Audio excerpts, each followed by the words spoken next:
one I have is pretty short. The other one's 13 minutes long, so I don't know if I can fit it in or not, but we'll see what we can do. I'll play the longer or the shorter one first. Go the short one, because then we can cut off the long one. Okay, that works. Yep, All right, let's do Ethan that. Marcus, go.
The sidelines, and well, we don't have a whole lot of time here, so we're going ahead and get right into it. We're going to get you the interviews right. We'll tell you more about the matchup here as we go on, but let's go ahead and start things off with my interview from Storm head coach Ethan Marcus of Stephen-Argyle. That'll be coming your way here in just a second. On KROX, we'll get to you in 30 seconds. What's a neighbor? It's more than just someone who lives next door. It's someone who cares, who looks out for you, and who's there when you need them. At Rydell, we believe in being a good neighbor. That means treating you with kindness, respect, and honesty every time you walk through our doors. And like a neighbor, we're here to lend a hand, offer advice, and make sure you're taken care of on and off the road. Because being a neighbor is about being there for each other. And at Rydell's, that's what we're all about. Real life, real relationships, real Rydell.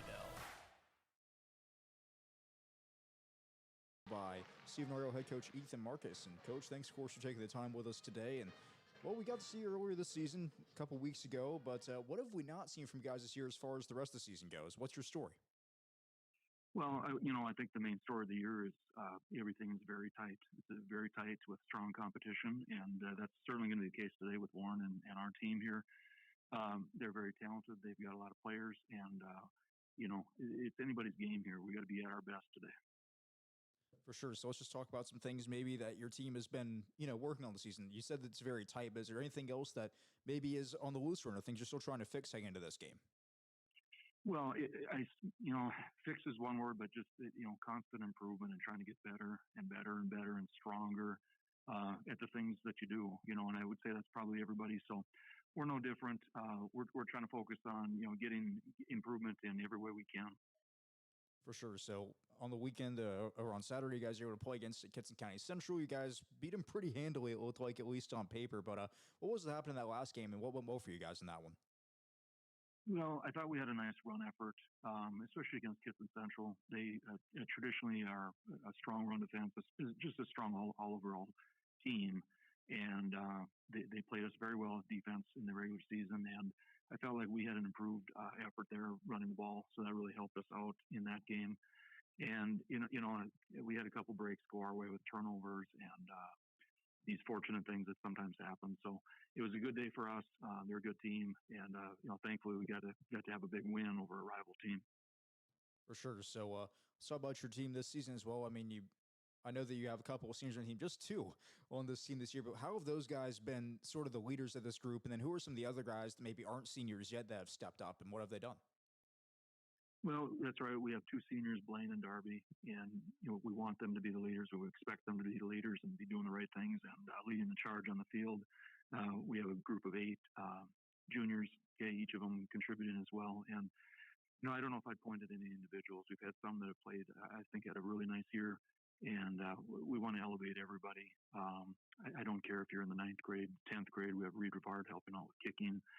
We want to find a place for everybody and everybody contributing in one way or another. I gotcha. Let's shift focus into today's game. Warren-Alvarado-Oslo, team you've seen before, team you know pretty well. You guys were able to beat them by 2 points earlier in the season. So what were some things that happened in that initial meeting between the teams, and what have you seen improving them or changing them since that first meeting?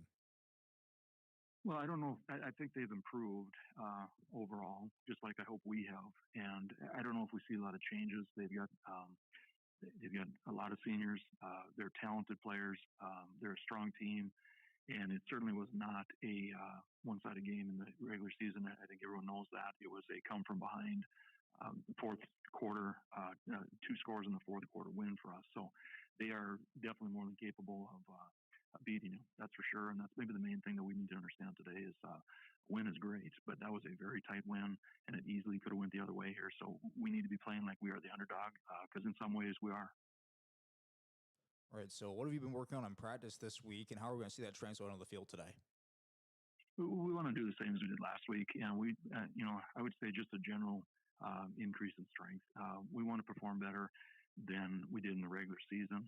And, one of those pieces is me included, just the play selection and getting our team organized. We have to do much better. We're pretty disappointed in how things went in the regular season, just as far as sequence of plays and stuff like that. So, me included, we've got to be stronger and better. With that, how would you say is the team's health right now, physically speaking? I think overall, we're in good shape. We really, really, really encourage guys to take care of themselves and train, and eating properly and resting properly, and getting ready for big moments like this, because it will be a factor. And the heat in this Fargodome is real. A lot of these guys remember that from last year, and players that have played here, they understand it's big difference here from coming from the outside to coming here. So I hope that those things pay off today. For sure. So let's talk about first some cues to win, but also what would it mean to you and your team to come away with the section championship win here today? Well, it means everything, because it's the game in front of us, and we're coming from communities. They have a lot of tradition, a lot of strong convictions in football, and how they want to see it performed, and how we want to perform for people like the alumni and the fans and the communities. So it means everything to win this one today, and put another little football up on our banner. We would love nothing more than to do that. And we want this team to be in the state playoffs. Okay. And of course, Warren is in the way of that, and we need to perform at our best to do that, because people are very supportive, and they're very generous, and it's really a great community here, football wise, and we don't want to let them down. For sure. So, Coach, is there anything else that we haven't covered yet that we should mention? I don't think so. I think it's in for a good game, and we certainly want to fight till the very end and come out on top. All right, well, Coach, thanks so much for the time, and good luck here today. Once again, it's Ethan Marcus, the head coach of Stephen-Argyle, here on the Riverville pregame show on KROX. No time for a break here, so we're going to jump right into our next interview with Warren-Alvarado-Oslo head coach Tony Gullickson. Here it is. The Riverville pregame show continues now with Warren-Alvarado-Oslo head coach Tony Gullickson. And, Coach, well, we saw you guys early in the year against Fertile, but we haven't really seen you guys since then. So what's sort of been the story of your team and how you guys have progressed throughout this season? Well, Fertile beat us up pretty bad. We gave them a solid game. We lost 30-52 to them. I think it's one of the closest margins they've had, if not the closest margin. We spotted them 20 points to start the game after 3 turnovers, and then we played pretty even with them there on out. We had 300 and some yards rushing on them, but turnovers were a big problem for us, and our turnovers woe continued as we played Winnie-Mac, Grigla, and Sacred Heart after that. Not only did Fertile Beltrami beat us in the trenches, but they also beat us in the turnover battle. And over the next 4 games, including Fertile, we averaged 4 turnovers per game, and our opponents were averaging less than 1. And we lost to Grigla by 2 points, 20-18, and we lost to Stephen by 2 points, 20-18 during that run. We have a myriad of injuries, and people started coming back after the last game in that losing streak against Winnie-Mac. And then we played MCC, Carlstead, Northern Freeze, and we kind of clicked. Everything started clicking, and it seems like it's been downhill since then. And we finished our season off with 3 wins in the regular season, bringing our total to 4-4. And then we went into playoff tournament, and our kids dubbed it the Revenge Tour. And it's kind of off of our theme was Back in Black. we've been using the ACDC as a kind of like a way we can teach lessons and stuff like that off of that title and the story behind the changing of the band members in ACDC. So now they said this is a revenge tour, and we played Winnie Mac, and they beat us in the regular season, and we turned around and beat them at their place. And then the next round was Grigla. They beat us in the regular season. Now we beat them at their place to get into the second championship. And Stephen-Argyle beat us by 2 on a score of 20-18, and now we're finding ourselves against them on the next stage of our revenge tour. Yeah, revenge tour no less, having won 5 straight, knocked off 2 opponents that beat you earlier in the season. Let's focus a bit on the game over the weekend against Gilbert Riggle, a team that you mentioned beat you close to the regular season. This time around, you guys were able to knock them off by a couple of scores. So what was it that happened in the last game that how do you guys find success this time around? Like I said, the first time we played them, I think the turnover margin was 4-1. And this time we reversed the turnover margin. I think we had 3 picks and a fumble recovery against them, and we had 1 fumble that we gave them. So, we were a +3 on that, and we ended up winning by 2 or 3 scores, and they usually coincide with each other like that. Next, our team's been getting more physical and as the season's progressed, not only in the trenches, but our linebacker play has been getting better and better. We have some young linebackers with Sid Carlson, who's a sophomore, and Chase Galt, who's a junior, and Owen Dvorak, who's a sophomore, are 3 linebackers we rotate. So they're just growing as the season grows. So it's kind of fun to watch them play and learn and grow as football players. For sure. So another guy I want to highlight is somebody who's maybe been, growing and learning, has been really one of the anchors of your team is your quarterback, Caden Pierce. And we talked about him earlier in the season. He's a guy that I understand has a lot of control over the offense behind the line of scrimmage, but he's also been, one of the more athletic players, more versatile players on this roster. So I just want to hear about how he's sort of developed as a quarterback this season and what it is about him that makes other teams, have a challenge to stop him. Well, you hit a lot of points that I agree 100% with you. One, he does. We allow them. We have usually about 6-7 audibles per game that we can call at any time. We go and it's kind of like a game situational audibles, and he's batting so well on those. I would say about 90%. He's making the right call. We might not execute it, but it was the right call for the situation. So he's amazing that way. So his decision making, his leadership is excellent. But he's had to evolve. This year, he's our primary running back for us from the quarterback position. 2 years ago, he led our conference in passing when he was a sophomore. So he's pretty versatile. Our receivers just aren't there yet. They're getting there. But we're really working on a running game, and he's a slasher. He finds creases, and he gets yards when other people wouldn't. He is an amazing athlete, and he's a lot of fun to coach. He's gone over for 1,300 yards this season, and he's averaging like 6.8 yards per carry. So it's nice to have a talent like that in the backfield.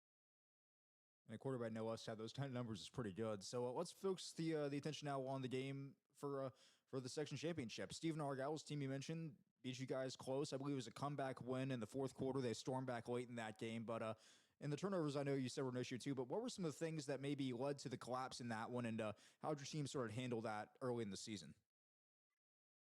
That's the great thing about this team is we've kept our eyes on a prize. We talked about getting to the section championship as our number one goal from the beginning of the season, and our guys believe in each other. We build each other up. We don't let our lows get too low or our highs get too high. And so you go back to that Stephen-Argyle game. We had a lead. We fumbled as we were going into the end zone on a drive. They came back and scored.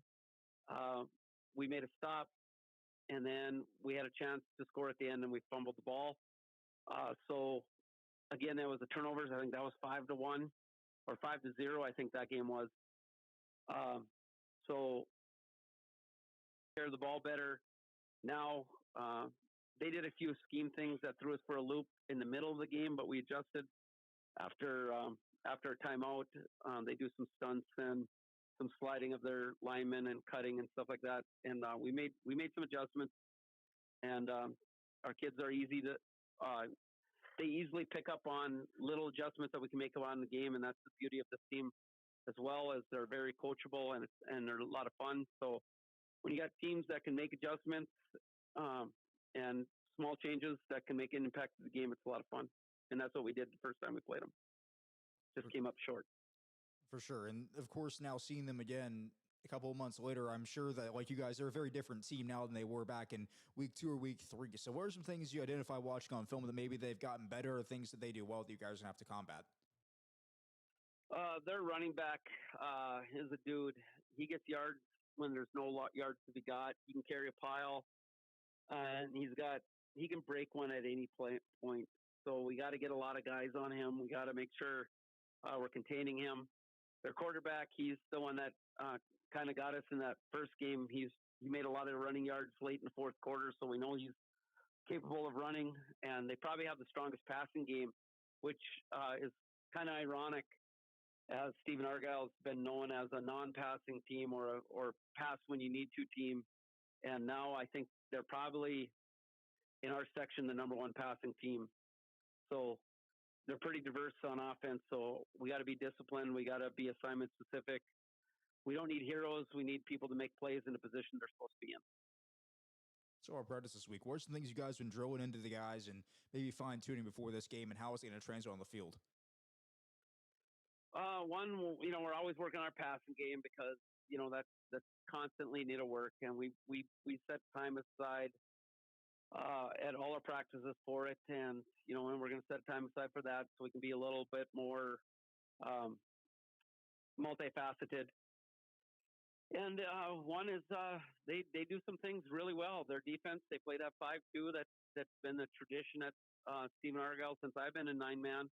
And I'm sure many years before that, they play it well. They play it since they're in 7th grade. And it's tough to find weaknesses in it. So we got to win the one-on-one battles up front because they are schemed well.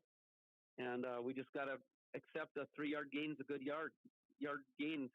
We can't get disappointed when we're not getting chunks by 10s and 20s. Just keep moving the chain, and the clock will keep moving, and that's in our favor. For sure. So I want to hit on the health of your team as well. I know you have a couple of guys out with some pretty big-time injuries, but who are some of the guys that have stepped up in their places and contributed in that span? Oh, yeah, for sure. We have a couple seniors that are out. One is rumored that he's going to get medical clearance to come back. I don't know where he's going to fit in when he comes back because of he hasn't been in practice for about 3 weeks. But he's obviously an athlete because he started for us for the first 4 weeks. We'll have to figure something out there. You want to get your athletes out on the field in some capacity. But yeah, Austin Baird has been doing an incredible job at the end, and he's stepped in, and he's also our starting tight end now. And it's just fun to watch that kid grow. He's a senior. He didn't get to play much as a junior, and none as a sophomore, and he's just kind of found a role, and he does it really well. I'm really proud of him. I mentioned Sid Carlson. He's a sophomore. He's really stepped up in the wake of Derek being gone. We've had to shuffle people around, and Lucas Mock, another sophomore, is doing really well. He scored a pivotal touchdown against Krigla the week before, so on a defensive interception. So it's fun watching these younger kids jump in and not let the ship sink, but actually blow some wind in its sails and keep it sailing along a little faster than what it was going. For sure. So could you maybe narrow it down to maybe 2 or 3 keys here for your team to get a win here? One, we have to stop their series of trap, sweep, waggle. That's first and foremost. You got to get that in control, make them do some other things. They've been running a lot of pitch option with their quarterback and fullback. We got to make the quarterback pitch.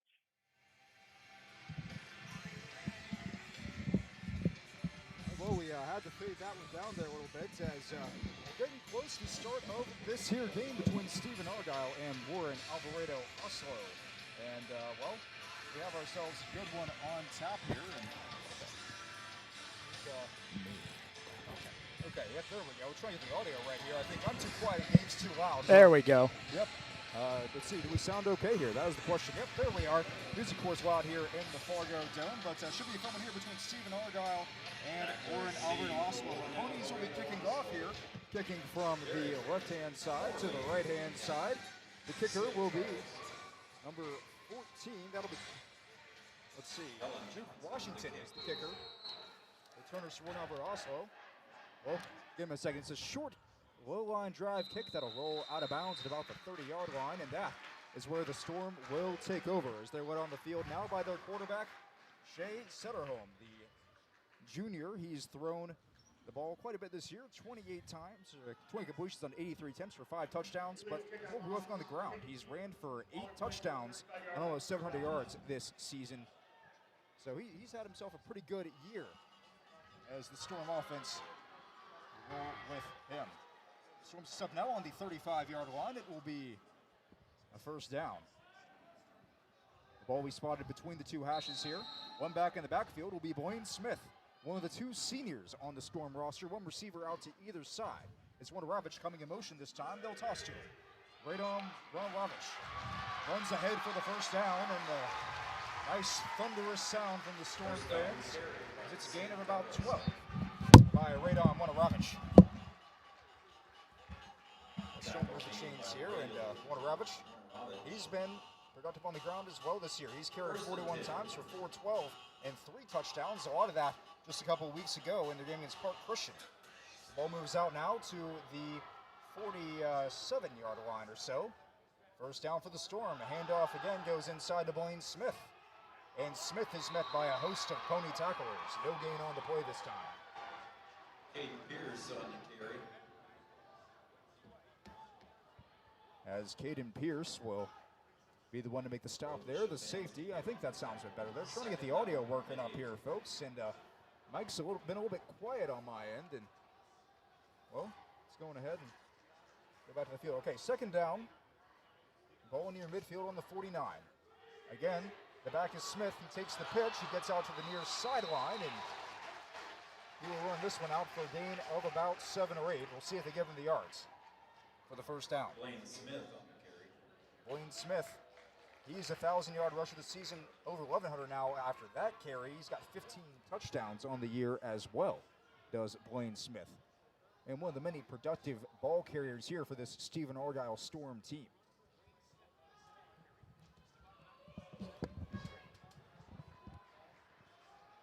Storm set up now for a first down, and they will have another third down and short. Man in motion is Darby Bennett. It'll be Smith up the middle, and he gets a gain of about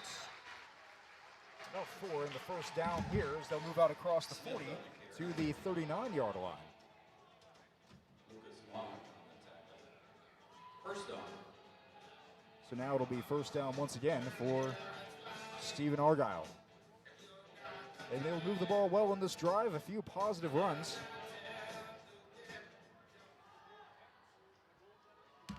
As Setterholm will get under center once again. Smith behind him, Bennett and Warren-Alvarado out wide.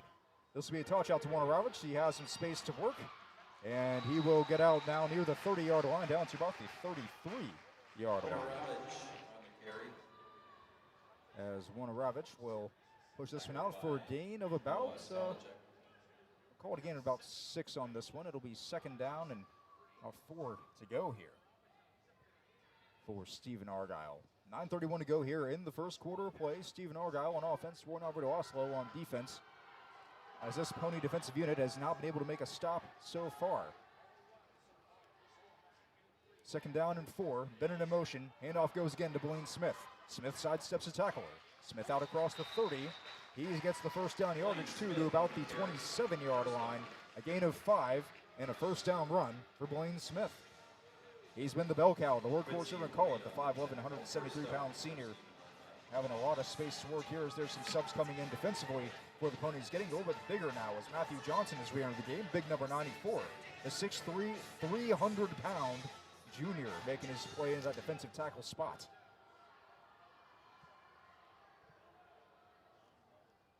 Storm with the ball. Bennett in motion once again. This will be Smith on the handoff. And Smith is met at the line of scrimmage as they try to push him forward, but not a whole lot going there as the Pony defense holds up after he let him get 2 yards. So it'll be second down and 8 upcoming here for Stephen-Argyle.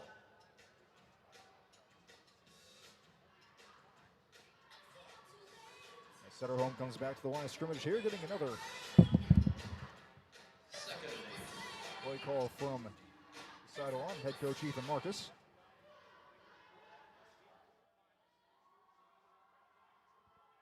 Under center now again is Sutter Home. Tosses outside to Smith. Smith has blocks in front. Smith gets out to the 20, across the 15, and again, good enough for the first down. That there is going to be about a gain of, goes to the 16, so a gain of 12 or 13 on that one. A nice run here, again, by Blaine Smith. Having himself a nice game here in this one. Now it should be second down, and the first down, rather, in 10. Again, trying to figure out the audio situation here. I think my mic is either too quiet or Gabe's is too loud. Gabe, of course, getting things acclimated here. I think that's a little better, so we'll roll with this for the time being. It'll be a first down carry once again for Blaine Smith. And Smith will take the handoff up the middle this time. Started at the 16. And they will spot the ball down at about the 11. So a gain of 5, second and 5 on the way after another run from Blaine Smith. Now 7:41 to go here in the first quarter of play. No score yet, but the Storm threatening as they are knocking on the door of the 10-yard line. Ravage in motion this time. A handoff again to Smith. Has the sideline. Smith has the end zone. Touchdown, Stephen-Argyle.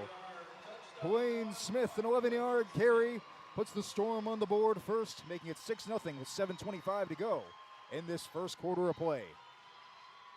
The blocks out front were there. The line got downfield. The skill positions also got downfield, and it was green grass turning yellow ahead for the ball carrier, Blaine Smith. So the Storm will go for 2 here. Special teams have not been too friendly here for Stephen-Argyle this season. So home under center will toss again. Looks like the same play, but wrapped up behind will be Blaine Smith, as there on the stop is Chase Colt, the junior. So the 2-point try is no good, but Stephen-Argyle will take a 6-0 lead with 7:25 to go here in the first quarter. Let's take a break. We're back here in 30 seconds on KROX.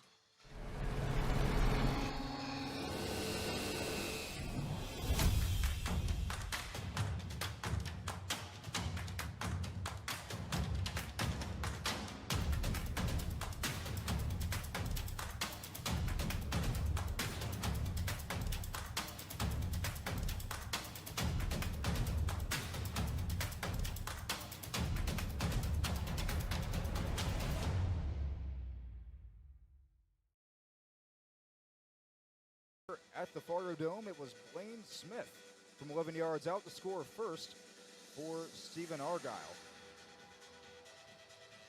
Zach Thomas here, Dave Bishop, Chris Fee joining in here as well on this Thursday evening. Feels like a Friday, but of course this Thursday we're playing championship games all day long here in the Fargodome. And it'll be Anders Thompson to kick it off for Stephen-Argyle. He's going to set the ball watermelon style down on the 40-yard line. The 2 returners for Stephen-Argyle, Owen Dvorak and Caden Pierce.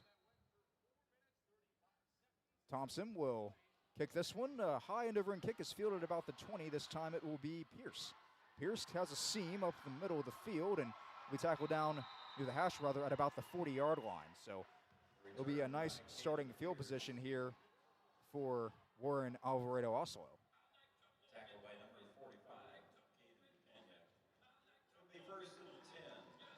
Podnack on the stop there, the tight end by trade for the Storm. And now we'll get our first look at the Ponies offense. So out there by, again, the quarterback, Caden Pierce, a prolific runner on this team. He has rushed for 16 touchdowns this season.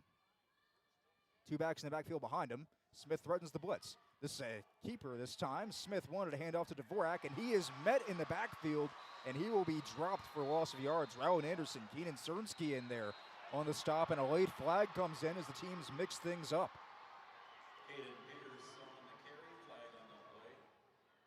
So 7:09 to go in the first. The clock will stop for a moment as the referees sort things out.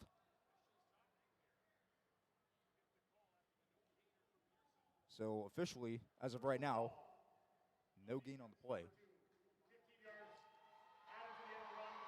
And there's going to be a penalty called against Stephen-Argyle with a 15-yard variety, so it'll be a free first down after Pierce gets nothing.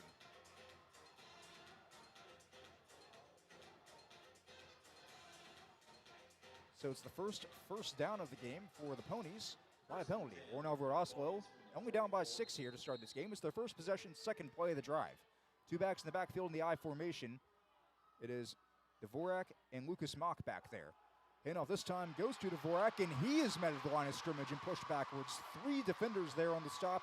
Blaine Smith, Caden Pognack in their first. I believe it was also Sutterholm that got in there as well. So no gain again on the play, this time from Dvorak. 6:38 and counting to go here in the first quarter of play. Stephen-Argyle up by a touchdown. It's 6-0. Blaine Smith scored for 11 yards out for the Storm. Could not get the 2-point try. Two backs in the backfield, one receiver out to the top of the field now on the far side. This will be a keeper once again for Caden Pierce. This time he jets out to the 40-yard line after faking the handoff to Dvorak. He will gain about 4 on the run. Caden Pierce again, he has ran it well this season. He has ran for 1,134 yards this season coming into this game. 164 carries during today as well with the 16 touchdowns. Through the air, not as good. He was thrown, I think, 37 of 66 or 456, a touchdown and 8 picks this year. A lot of those came in the early half of the year. Now on third down, they'll push the pile forward, and Pierce tried to run ahead. He is met and driven backwards by the Storm defense. The forward progress will give him about 4 yards on the play, so it'll be 4th down and short. So on 4th and 2, it's decision time. It appears the decision will be go for it on 4th down.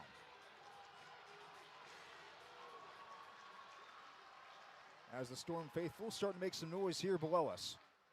Two backs in the backfield. One will go in motion, one receiver rather, and they'll change formation entirely. Now one back in the backfield is Mock. Mock will be the lead blocker.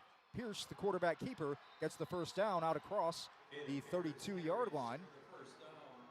They start at the 37, so that will be a gain of 5 on the 3rd straight carry for Caden Pierce.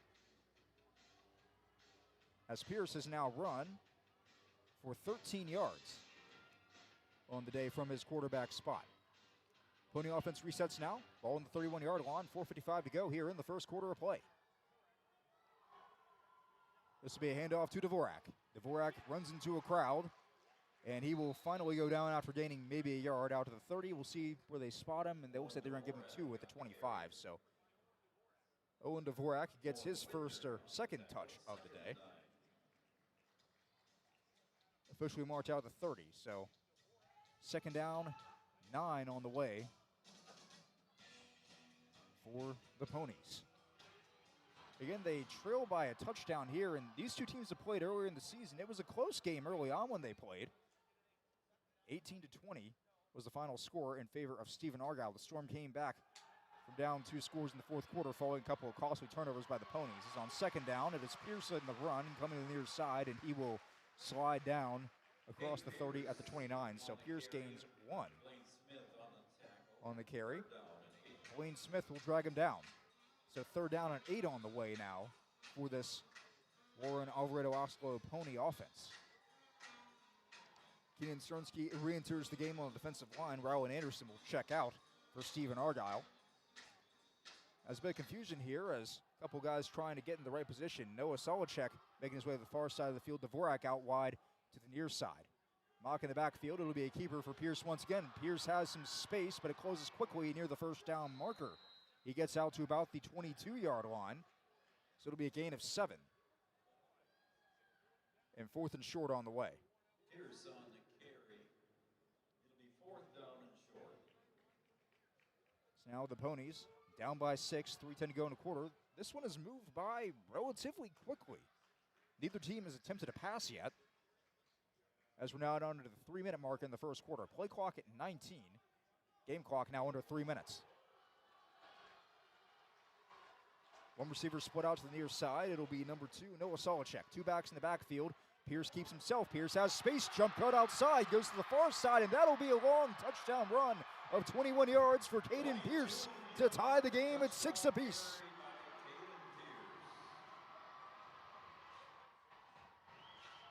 And the Pony faithful on the far sideline making some noise as they see their senior quarterback run in touchdown number 17 on the season.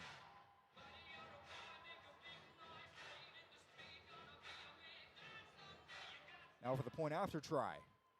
The snap. Well, I guess you never on the snapper, but I do see that the holder is Solacek. And the kick is up, and it is good from Duke Washington. So that makes it 7-0. Warren-Alvarado-Oslo with a lead over Stephen-Argyle. We're back in 30 seconds on KROX. Even in today's world of instant communication and entertainment at the tip of your fingers, we can feel alone, disconnected, and detached. Whether you or someone you know is struggling with addiction, mental health, or just the stress of everyday life, Illuma is here for you, to guide you, to help you find the light within, and instill hope for a brighter tomorrow. The light is in you. Visit illumacares.org. Fargodome and Stephen-Argyle is about to get the ball back, but they just gave up a 21-yard touchdown run to Warren-Alvarado-Oslo quarterback Caden Pierce, streaking down the far sideline to give the Ponies a 7-6 lead. Zach Thomas gave Bishop Chris Fee here, and it'll be Duke Washington to kick it away for the Ponies. Another squib kick goes through the hands of one of the return team members, and it'll be picked up this time by Dylan Widner, who will be wrapped up and tackled down by a handful of Pony tacklers. So the ball is going to be spotted around the 30-yard line. Stephen-Argyle now trailing by 1. Will have their second crack on offense.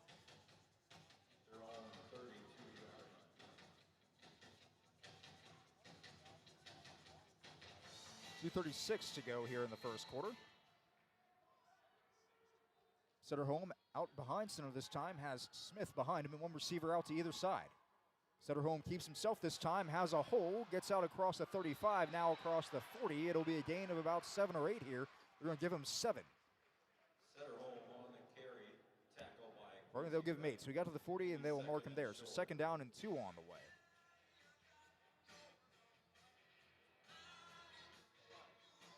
Stephen-Argyle offensively, their first drive was capped off by a short touchdown run by Blaine Smith, who now has 16 rushing scores on the season, over 1,100 yards on the year as well.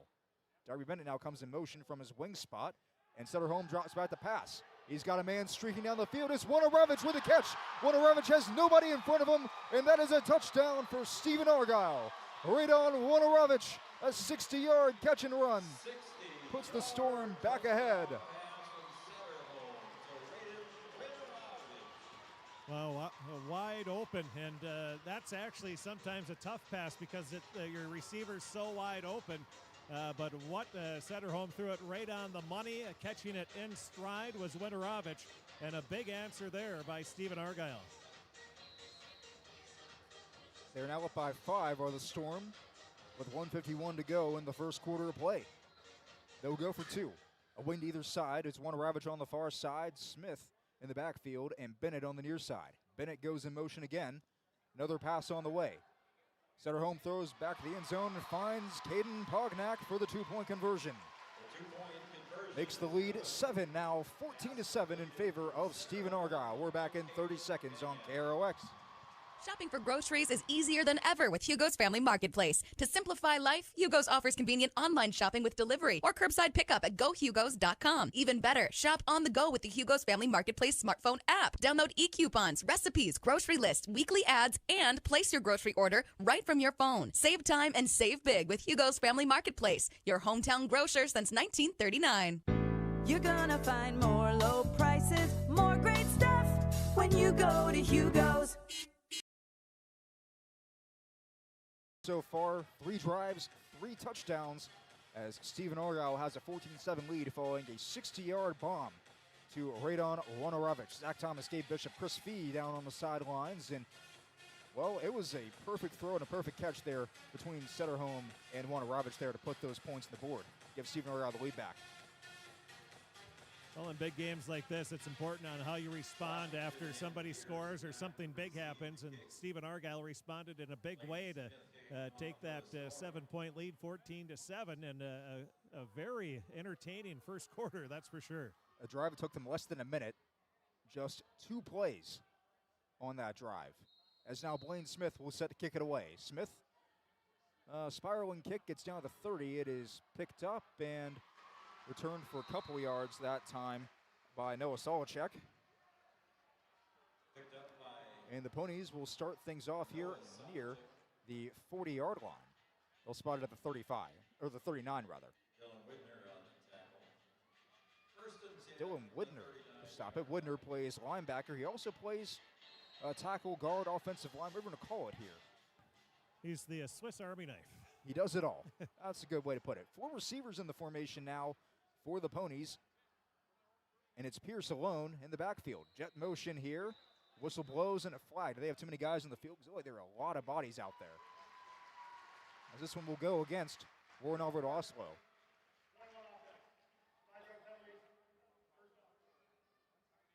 So they'll back him up 5 yards here on the false start. It'll be first down and 15 to go here for the Ponies. They scored on their last drive, and they did so on a run by the quarterback.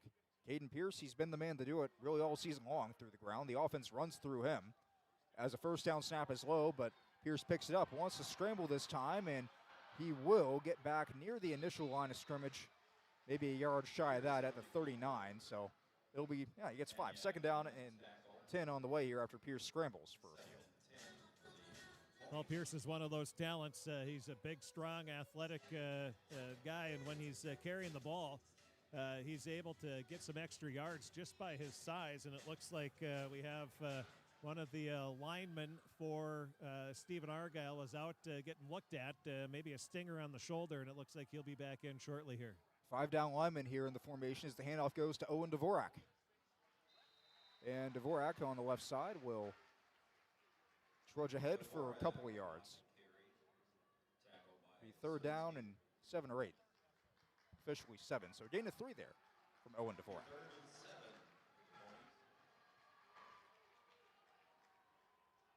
So in third down and 7, Ponies are a team that likes to run the ball down people's throats. Stephen-Argyle, can say, is the same way. Not a whole lot of hiding that, but we'll see what they decide to do here on this third down. Is the pass an option? As there's one receiver split out wide, 2 backs in the backfield.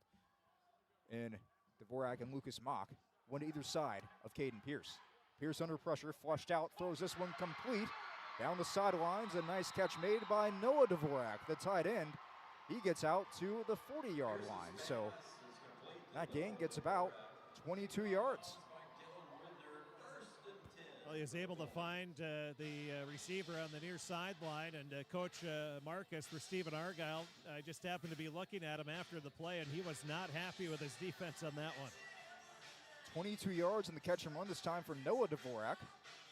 Playing tight end, the 6'6", 190-pound junior. How do you lose that guy in coverage? As tall as he is, it's the first quarter. We'll get down 2-0. It's your score after 1. Stephen-Argyle leads 14-7. Warren-Alvarado also with the ball trying to cut into that lead. We're back in 1 minute here on KROX. You've been waiting for a chance to do Chris, does my audio something sound that any better? matters. I Something feel like big I'm quiet up here, but without a big price tag. Welcome to Northland Community and Technical College. Here you can have a big impact on a small campus, in classrooms that mirror today's workplace, with instructors who teach from experience and know you by name. You've been waiting for a place like this. Are you ready?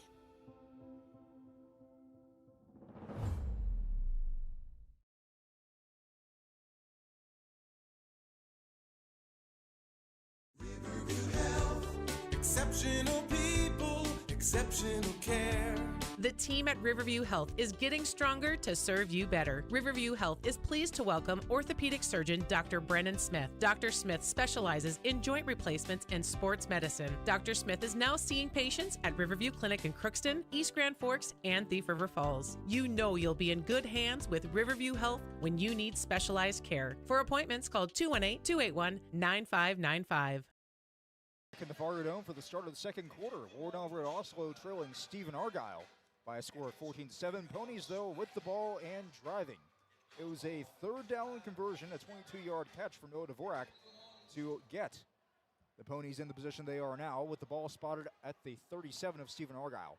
High formation in the backfield. This will be a handoff to Owen Dvorak, who lowers his shoulder, and he will plow forward out to about the 31-yard line. So a gain of 6 on the carry for Owen.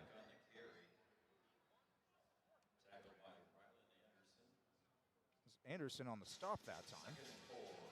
And 2nd and 4 on the way here for Warren-Alvarado-Oslo. And how we got to this point, it was Blaine Smith that started off for Stephen-Argyle, had an 11-yard touchdown run. Caden Pierce answered moments later, and Pierce has a carry once again. And he will lean forward, and he gets close to the first down marker, and a gain of about, we'll call it 3 on the run. Smith there on the stop.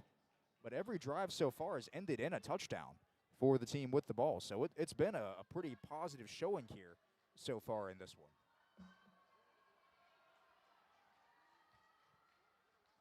Ponies set up now for 3rd down and a yard.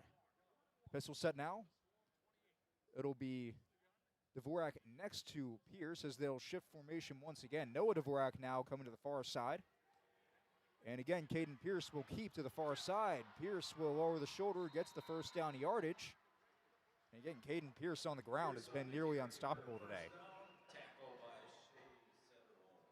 Gets out to the 20, I'll call it the 28-yard line or so, maybe the 29, or 24 rather. I'm looking at the wrong yard, the wrong stripe there.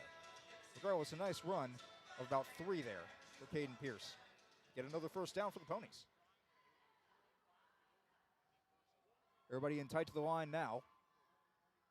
Pierce under center. Toss this one out. As it'll be Dvorak once again nearing the 20-yard line. He will gain about 3 on the run. Flag is out though. We'll see what the call is here as the flag was thrown on the near side right on the 20 between the number 2 and the arrow pointing toward the end zone. Ponies are going from the right to the left now, second quarter. 5-yard face mask. And it'll be a face mask with a 5-yard variety here, so that carries an automatic first down. So another penalty against Stephen-Argyle. They're going to bring up now first down. And they have not moved the chains, so I guess it's going to be first down and 3 until we hear otherwise.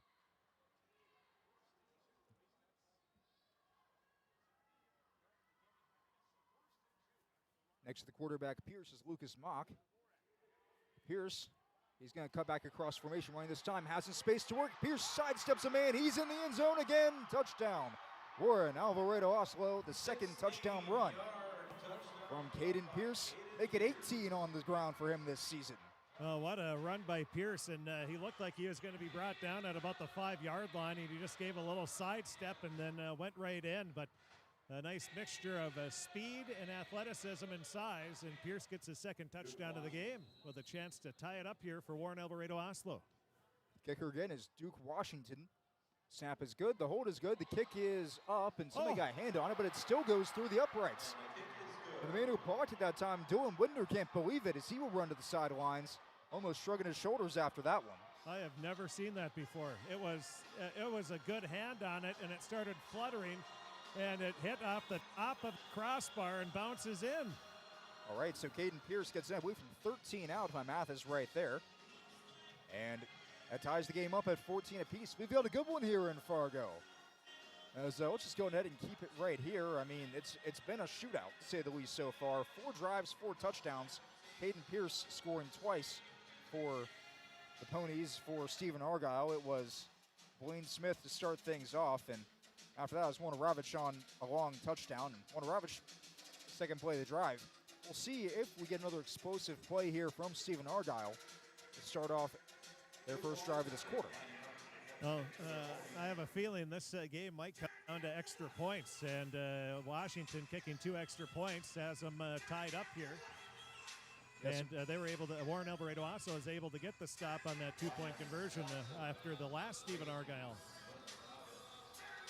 Chris, we saw a few weeks ago at Park Christian when Stephen-Argyle played them. Extra points were not easy for the Storm. They were unable to kick them at all. Most of them blocked or short as the kickoff will bounce down, and it is dropped by the returner this time, but picked up now and advanced out to about the 22-yard line by Ryan Swanson, the freshman. Swanson, he got it in his hands, and then he looked up, and it just popped out of his hands. He was able to gather it, and then as soon as he got a full steam ahead, all of a sudden coming over and hitting him, that was Owen Dvorak just leveled him, and he was just securing the ball and making sure he had that before he worried about anything else, and with his head down, the Ponies took advantage of that. Sutter home under center.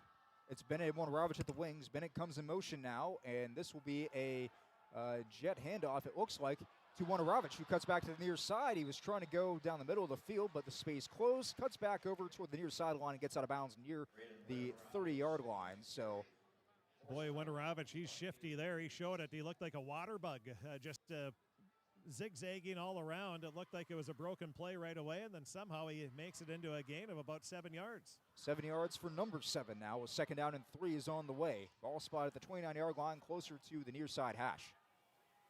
Sutter home under center. One back behind him is Blaine Smith, who takes the toss this time. Smith gets a block from Warren-Alvarado, cuts back inside, and he will be wrestled down across the 40 to about the 44. Another first down run for Blaine Smith. A gain of about 15. What a 1-2 combo there. You have Warren-Alvarado, who's extremely shifty, athletic, and quick. And then you have Smith, who's more of that bulldog. He's going to run you over, and he is shifty as well, but he's more of that physical back. And a great 1-2 punch for Stephen-Argyle with a big first down. Warren-Alvarado has accounted for almost 800 total yards, about just under 400 through the air, and over 400 on the ground this season. Warren-Alvarado in motion again this time as the handoff goes at the middle to Blaine Smith. He will plow forward for about 3. 2nd and 7 on the way. Well, and you'll take that 3-yard carry as you get across midfield up to about not quite to midfield, getting close to midfield as you're at the 47-yard line. The ball on the 47 as Sutter home will come off the sideline once again. And defenses here have not been a factor, to say the least. Again, the offenses have moved up and down the field like it is nobody's business in this one. We'll see if the Storm can score yet another touchdown on this drive. 2nd and 7 on the way. One back in the backfield is Smith. Sutter home keeps himself this time, and Sutter home has some space to work. He will get ahead for about 6. He needed 7 for the first down, but takes a good chunk of that yardage out there on the QB keeper. Well, no surprise. Stephen-Argyle getting good chunks of yardage every time they run the ball. Their offensive line has done a fantastic job. And when we were talking about that injured lineman that checked out, that was Ryland Anderson, the 6', 235-pound junior. He's back in there, and he was part of that reason why there was a nice hole. Smith and both Dillon and Owen Winder anchoring that offensive line. 3rd and short. Sutter home hands off to Smith. Smith the lone back. He is met at the line and pushed the other way. They're going to give him no gain on the play. And now it's decision time for Stephen-Argyle. And that was Dvorak came up and plugged that hole, made a nice open field tackle. And looks like Stephen-Argyle is going to be going for it here as they're at the Warren-Alvarado-Oslo 47-yard line. Big play here. The punter would have been Drew Widner, but he's going back to his tackle spot. So same formation now, Smith in the backfield, one wing to either side, one tight end along either side as well. Smith has space on the sideline, first down and more. Smith across the 30, chopped down at the 36-yard line, and a gain of about 9 there on the carry. Yeah, first down. Nothing fancy, just a good pitch, but a great job by both the wide receiver on the near side and the line, creating that hole and holding those blocks to allow Smith to get that big gain. Tied at 14 apiece, 7:10 to go here in the second quarter of play. Stephen-Argyle, Warren-Alvarado-Oslo here in the Section 8 9-man championship. One wing, one receiver to either side, one back in the backfield as Darby Bennett goes in motion and takes the toss here from left to right. Bennett will plow across the 30-yard line. He will gain about 6 or 7 on that one. Let's give him 7. Yeah, he gets across the 30. They'll mark it at the 29-yard line. And just continuing, as you said, the defenses have been, we won't say non-existent because they are making tackles, but the offenses are definitely dominating this first half. This will be the 8th play of the drive coming up here for the Storm. As the Storm has rolled through offensively in the form of Smith, Warren-Alvarado, and more recently, Darby Bennett. Sutter home will go under center. Warren-Alvarado splits out wide to the left. as whistles blow here, and timeout by Warren-Alvarado-Oslo. Yep, timeout by the Ponies. It's their first. Let's go ahead and take one with them. Tied at 14 apiece. Stephen-Argyle with the ball. We're back in 30 on KROX. You can make a sweet life right here in the Red River Valley with a career at American Crystal Sugar Company. Our shift schedule offers 14 days off per month, which gives you time for family, friends, the great outdoors, and everything else you enjoy about small-town living. Entry-level positions are available, and pay starts around $18 per hour. Apply today at crystalsugar.com and share in our sweet success. And we are back in the Fargodome, Gate City Bank Field here inside the Fargodome. As Stephen-Argyle is tied with Warren-Alvarado-Oslo at 14 apiece, but the Storm have the ball. They are driving. It'll be 2nd down and 2 from the Pony 28-yard line when we resume play here as Warren-Alvarado-Oslo has called their first timeout. Ponies break their huddle on the far side. They'll make their way back on the field defensively. Coming out in the offense for Stephen-Argyle, the quarterback, Shea Sutterholm, will be under center. There is a wing and a tight end and a receiver to the far side, just a tight end to the near. Smith alone back, takes the handoff this time. Smith has room on the sideline. 1st down and more. Smith across the 15. Stiff arms the man at the 10. And Smith will prance into the end zone for another Stephen-Argyle touchdown. From 22 yards away, it's Blaine Smith's 2nd of the day. And he was just running people over left and right there, and he goes in, broke several tackles, I would say 3 or 4 at least. Yeah, he was running through defenders that time, as Smith will extend this lead to 20-14 for Stephen-Argyle over Warren-Alvarado-Oslo. 2-point try on the way. A wing and a tight end either side. Smith the lone back. This will be a toss out to Blaine Smith. Nobody's home. 2-point try is good. So 6:09 to go in the first half of play. Stephen-Argyle takes a 22-14 lead over Warren-Alvarado-Oslo. Let's take another quick break. We're back in 30 on KROX. For all of your automotive service needs, call Christian Brothers Ford here in Crookston. We have a service team to handle all of your vehicle's needs. Does your vehicle pull to the right or left? Call and schedule an alignment today. Proper alignment saves gas and wear on your tires. We're here to take care of your vehicle repairs and maintenance. Call Christopher or Jersey in the service department at 281-1338. Make an appointment today with the service department at Christian Brothers Ford of Crookston, where we make it easy. In the Fargodome, you can hear the loud music, the loud crowds here as well.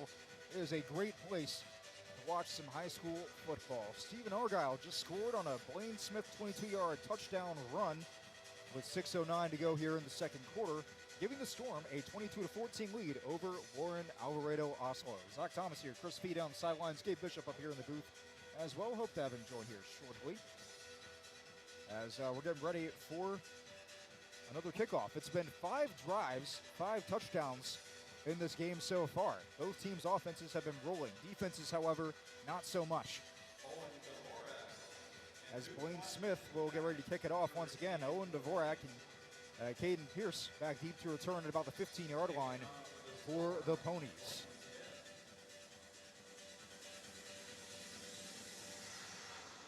Smith has set the ball on the tee. He makes his way back to the X at the 35.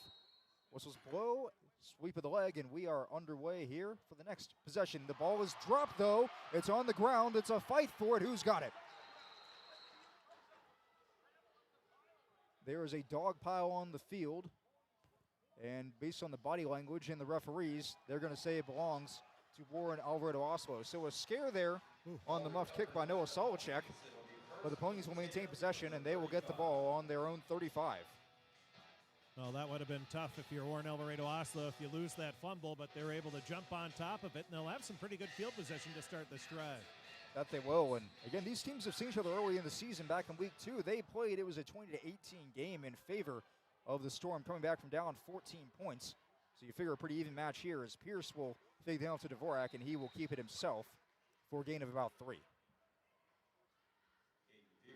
But we're seeing what really has been an evenly matched game. No team feels like they have a clear advantage over the others so far in this one. It's just been heavyweight punch after heavyweight punch, so to speak. It's been very entertaining, especially if you like offense. If you're a defensive fan, this is not the game for you.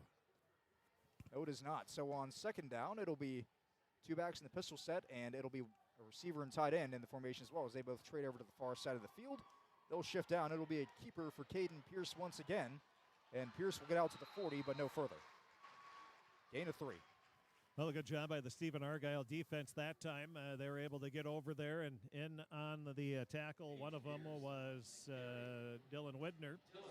But Pierce, he's just such a dangerous player. He can beat you with the pass. He can beat you with his feet. And the offensive line for Warren-Alvarado-Oslo, they haven't been too shabby in their own right. They've done a nice job of getting off the ball, and good job for the line for the Ponies.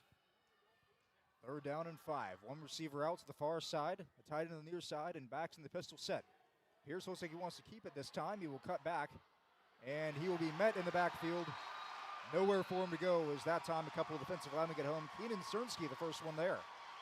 Yeah, Cernsky was there, and also Caden Paniak. They were tracking him down, and a great job by the defensive backs by Stephen-Argyle. They were stride for stride with the receivers, and there was nothing that the quarterback Pierce could do on that one. So that'll be a loss of 3 on the run there for Caden Pierce, and a punt on the way for the Ponies. The first time the defense has made a stop as the snap gets back there slow. That one there is an end-over-end punt. When Ravitch back deep to return it, he catches it at about the 21-yard line, and he is going to be wrestled down by Mock immediately. What great downfield play there by the Ponies on special teams. As you said, Lucas Mock, the sophomore, hustling down and was able to make that wrap-up tackle. No gain on the punt return after a nice punt as well. Great special teams for Warren-Alvarado-Oslo. So it'll be the Storm once again, fresh off of a touchdown drive. It was once again Blaine Smith from 22 yards out to give Stephen-Argyle an 8-point lead. They're up 22-14 with 4 to go here in the first half of play. On offense, it'll be setter home under center, a wing and a tight end to either side. Once again, it's Darby Bennett in motion who takes the pitch. And Bennett will spin through a tackler, and he will be met and brought down by a couple more. Dvorak, the first one home, to get him for a gain of about a yard. Yeah, he was lucky to get that as he made a nice little spin move to get back to the line of scrimmage, and it looks like they're going to mark it right there. No gain on the play. All right, so 2nd and 10 on the way here for the Storm. But I was like you. I thought he might have got a yard there, but they did not give him a favorable spot if you're a Storm fan, and a great spot if you're the Ponies. For sure. So same formation now on 2nd down, a wing and a tight end either side, and a man jumps off sides. And, well, when you're the biggest guy on the defensive line, you can't jump across the line of scrimmage. That's an easy one to call every time. Yeah, and a good hard count there by the Storm. That was able to get the lineman for the Ponies off sides, and a free 5 yards. All right, so that brings up now 2nd and 5. So you don't have to earn the yard. Just get him given to you. Under center once again at center home. Behind him is Smith in the backfield. Smith takes the toss this time, and Smith will get out to the numbers, and he will step out of bounds near the pylon. And that should be good enough for a first down and a gain of about 6. Yeah, they're going to mark it up to the 20, just shy of the 27-yard line, or right close to it. And again, it was just a race to the sideline, and Smith was able to win that race to get those yards for the first down. Stephen-Argyle was lined their guys up in tight to the line of scrimmage seemingly every play, but they were able to stretch the field and get to the sidelines. And as soon as they say that, they split a receiver out wide to either side. It's Ryan Swanson out far to the left. It'll be one Ravitch on the near side to the right. 2 tight ends in the formation, 1 back in the backfield.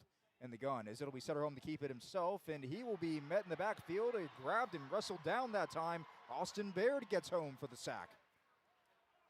Well, that was a great one-handed sack, too. He grabbed him by the jersey, was able to pull him down, and that shows some pretty good arm strength there on that one. So that pushes him back to the 31-yard line.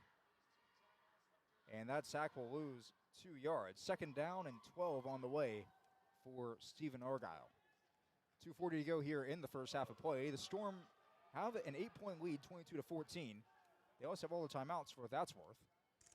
It'll be the same formation here as one Ravitch takes a quick motion, fakes the handoff now. Setter home wants to throw over the middle, has a man wide open. This one is complete, and it's Ryan Swanson getting out to the 45-yard line. So a gain of 14. Well, and what a job by the line. We've been talking about them a lot on both sides, but just plenty of time. And Sederholm was able to sit in the pocket, not having to worry about getting hit, and delivered a strike for making the reception with Swanson. And another big first down for Stephen-Argyle. Ball spotted on the leg of the Bison logo near midfield at the 45. Again, Warren-Alvarado in motion. Another fake handoff. Sederholm to throw. Warren-Alvarado on the wheel route has to slide backwards to make an attempt for it, but it is ruled incomplete on the field. The slide tackle attempt to catch that ball, just not enough there as it was a bit short of him. Yeah, he was a little too quick, Warren-Alvarado was on that one, because Sederholm wasn't able to get it to him. Left it a few yards short. That is Sederholm's first incompletion of the day. He's 2 of 3 for 74 yards and a touchdown on the day. Not a bad start to the game. Not at all. The 2 receivers on the formation, one to either side, a tight end into either side as well. Smith in the backfield. Another pass on the way. This one thrown out to Warren-Alvarado at midfield. He will get out to the 48-yard line. We're going to say the 48. And he will step out of bounds after a gain of about gain of 7. And just a nice job by Warren-Alvarado. As soon as he caught it, he could have tried to get some extra yards, but the clock under 2 minutes now. He said, the clock should have stopped. It's still running. Well, the clock does pause, so they lose 2 seconds off of that, and the referees will blow the play dead for a moment, maybe add those 2 seconds back on. 1:57 will be the time on the clock here after they reset it, according to the head linesman there, the man with the microphone. So the out-of-bounds play, good heads-up play there by Warren-Alvarado. It's 3rd and 3 now for the Storm. Smith in the backfield, one receiver to either side. Another quick hitch play. Warren-Alvarado will do the same thing, catch it and get out of bounds at the 40-yard line, a gain of 8 on the reception. That'll be another first down for Stephen-Argyle, so they are executing this drive perfectly so far. Just short passes, getting out of bounds. The clock stops, gives them plenty of time to go over the play. They don't have to call a timeout, which they have 3 remaining.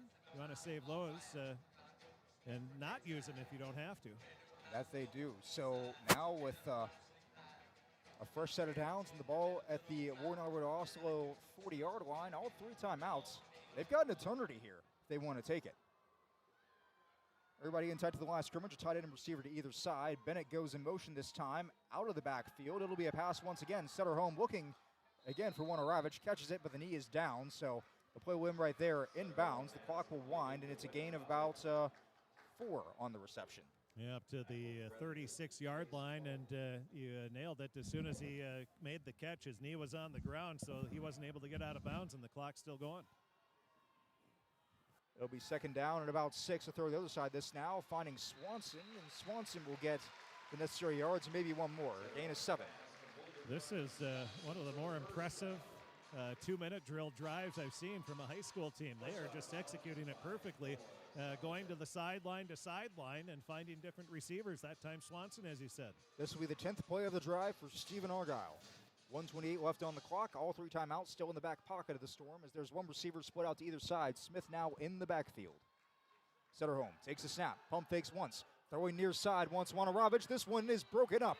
In coverage that time, Caden Pierce to knock it away. Yeah, Pierce did a great job. He was stride for stride with Warren-Alvarado, and he was able to turn his head at the right time. He saw Warren-Alvarado eyes getting a little big, and he could tell the pass was coming, so he turned around at the right time and was able to knock that pass down. Great play by Pierce. Of course, watching the eyes there, defenders are coached to do that. Not a lot of them are able to. It's a very tough thing to do. Yeah. What easier said than done. So the clock stops now. It's 2nd and 10. Ball still on the 28-yard line. 1:21 to go here in the 2nd quarter of play. One back in the backfield now is Smith. Another pass on the way from Sederholm. Throws quick to Warren-Alvarado on the out route. Warren-Alvarado gets out of bounds across the 20 to about the 18-yard line, and that's near the first down marker, but I will see if they give it to him. Yeah, they're going to get they're going to give it to him. That was that I was standing there, and that was not a first down. That was about a half a yard behind. So, but the Storm will take it. Yes, they will. So that was interesting. They didn't even gain to 10. They'll take it, I'm sure. As now it is 1st down and 10 to go inside the red zone at the 18-yard line. Quick pitch out to Warren-Alvarado. He slips. Gain of about 2, maybe 3. And as Well, they're going to call one of their timeouts right away with 1:11 remaining, leading 22-14. It'll be second and so even when they slip, they still get about 3 yards. Yep, so it should be second down and about 7 to go here. So second and 8, somewhere in there as timeout's called. And again, it is an eternity here for Stephen-Argyle. 1 minute and 11 seconds on the clock right now. Still 2 timeouts left, and they're up a touchdown and the 2-point conversion over Warren-Alvarado-Oslo. This Pony defense has had no answers. They've just been dinked and dunked on here down the field. Well, and as you said, an eternity, you have those 2 timeouts. They just used their first one, so they have 2 remaining. 1:11 left, so they have they don't have to just worry about passing to the sidelines like they were earlier. They can mix it up a little bit and run the ball or do a pitch. And so, yeah, the options are almost unlimited here in the final 1:11 for Stephen-Argyle. But that could all change if they have another running play and don't get a first down to stop the clock.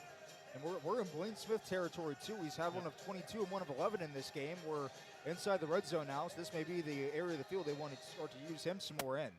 As Smith will line up in the backfield, now about 5 yards behind the quarterback Setterholm, who's under center. Setterholm takes a snap, sure enough, tosses to Smith.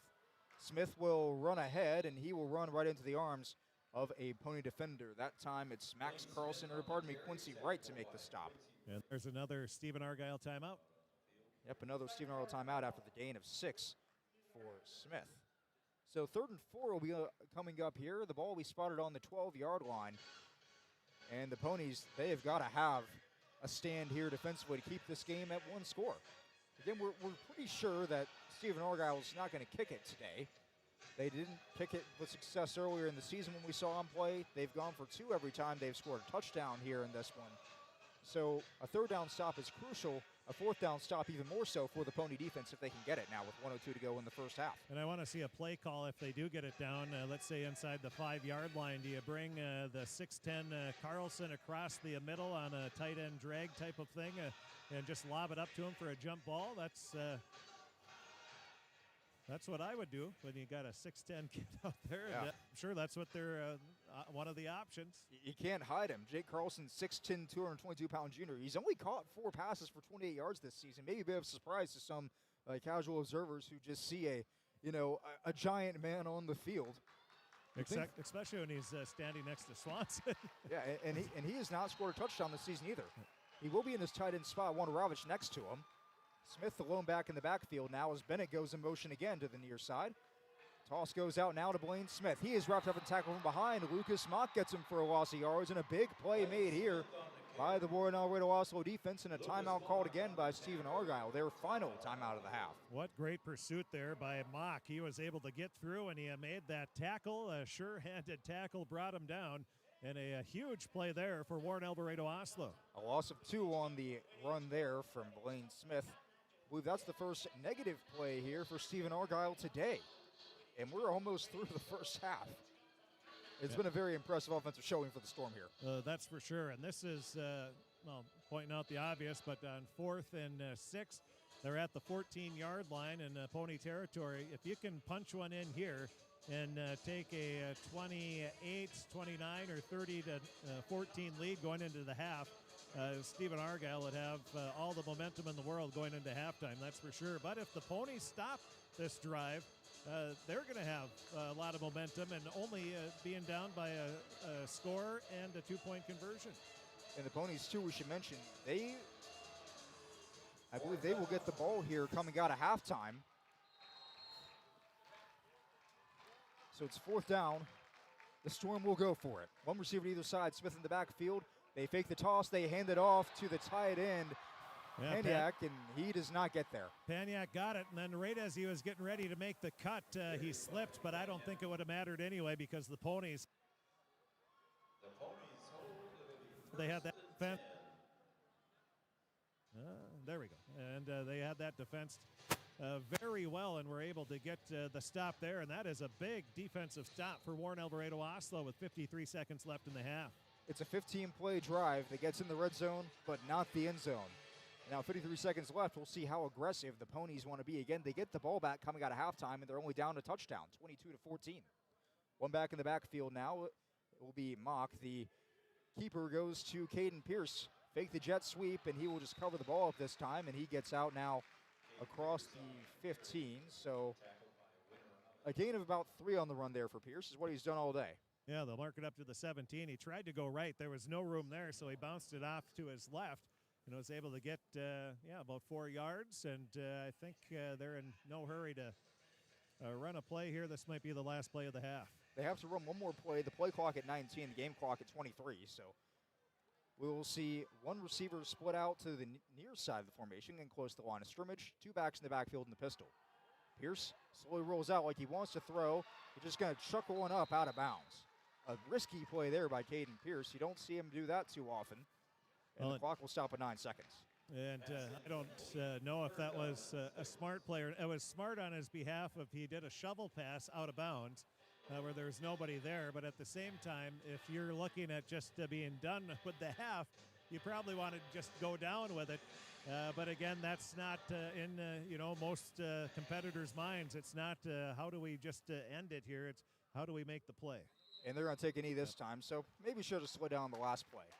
As the clock will tick down to 0, your halftime score will be Stephen-Argyle with the lead over Warren-Alvarado-Oslo 22-14.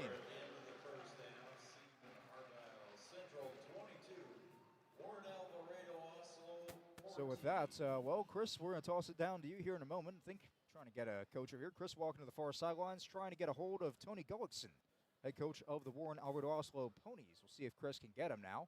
As he makes his way now to about the 8-yard line, trying to find him, and so we might have him. I am here with Coach Gullickson. Coach, first half, very offensive first half.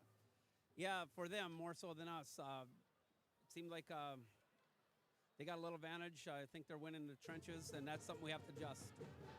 With you, Pierce, obviously, doing a nice job and getting those 2 touchdowns. Those are huge. Yeah, he's been doing that all year. We got to get more guys involved into the offense so we're not a one-handed dragon. So that's what we're going to work on in half, and we're going to scheme some things up. Defensively, I'm not going to ask you for any secrets, but what do you need to change in the second half? They're just getting what they will out to the outside. So we got to shore that up, and we'll be all right. And overall thoughts, you're right there, 1 score away. Yeah, we get the ball in the second half. We're going to come down. We're going to try to move the chains, if not score. And we're starting to make stops, so that's where we got to be. Yep. Coach, thanks for talking with us. Best of luck in the second half. Thanks. That's Coach Gullickson as he's getting into the locker room there. But as he said, they get the ball first in the second half. So that's if you can score on that drive, all of a sudden it's the game's not Stephen-Argyle's not blowing them out by any means, but just getting that stop at the end of the first half, and then they will get the ball, and if you can punch one in, that's going to be huge for Warren-Alvarado-Oslo. We'll get Coach Marcus, we'll get him after he talks with his team before the start of the second half. Yes, of course, Chris can make his way down to the camp over there on that Stephen-Argyle sideline, but as you mentioned earlier in the game, Chris, this one here might be a game that comes down to extra points, making or missing them, but it might also be a game that comes down to who has the ball last. And we're looking like it's going to be a good second half either way. Looking forward to seeing what happens here in the second frame of this one. I think you nailed it, though. Whoever has the ball last probably going to have a chance to win. For sure. And these 2 teams, they've played close early this season. They're very evenly matched. We've seen that play out here on the field so far today. Let's go ahead and take a quick break. When we return, we'll get you the halftime stats. We'll get you the scoring summary as well. And we'll chat what's going on so far in this one. Get ready for the second half of play here. Your halftime scorer, Stephen-Argyle leads Warren-Alvarado-Oslo 22-14 on the Voice of the Valley, KROX. We'll be right back. Hi, I'm Dr. Angie Smith, optometrist at the Crookston Eye Clinic and Foston Eye Clinic. We aim to provide high-quality products to our patients, things that we use ourselves in treating our own dry eye or coatings that we like to use on our own glasses. We offer myopia control contact lenses for children, which are soft contacts that not only correct their vision, but are designed to slow the progression of their nearsightedness. The eyes lead the body, and we are passionate about helping the eyes be safer, sharper, and faster. You've been waiting for a chance to do something that matters, something big without a big price tag. Welcome to Northland Community and Technical College. Here you can have a big impact on a small campus, in classrooms that mirror today's workplace, with instructors who teach from experience and know you by name. You've been waiting for a place like this. Are you ready?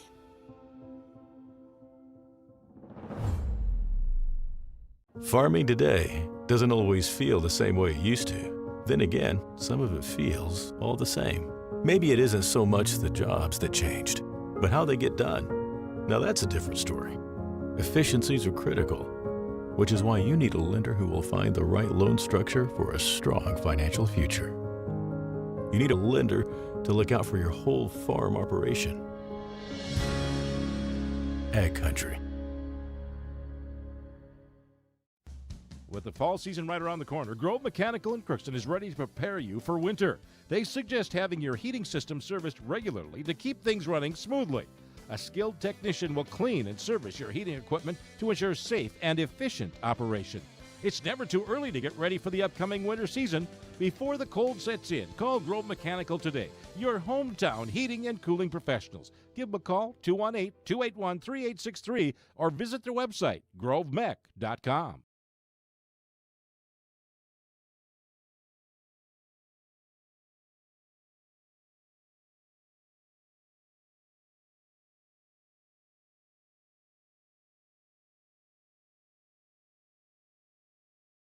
Are you an enthusiastic sports fan? Want to have fun and get in on the action? Heck, yes. That'd be awesome. Have great attention to detail? Want to stay active? Definitely. Want to give back to the student athletes in your community? Obviously, yes. Then you'd make an excellent high school sports official.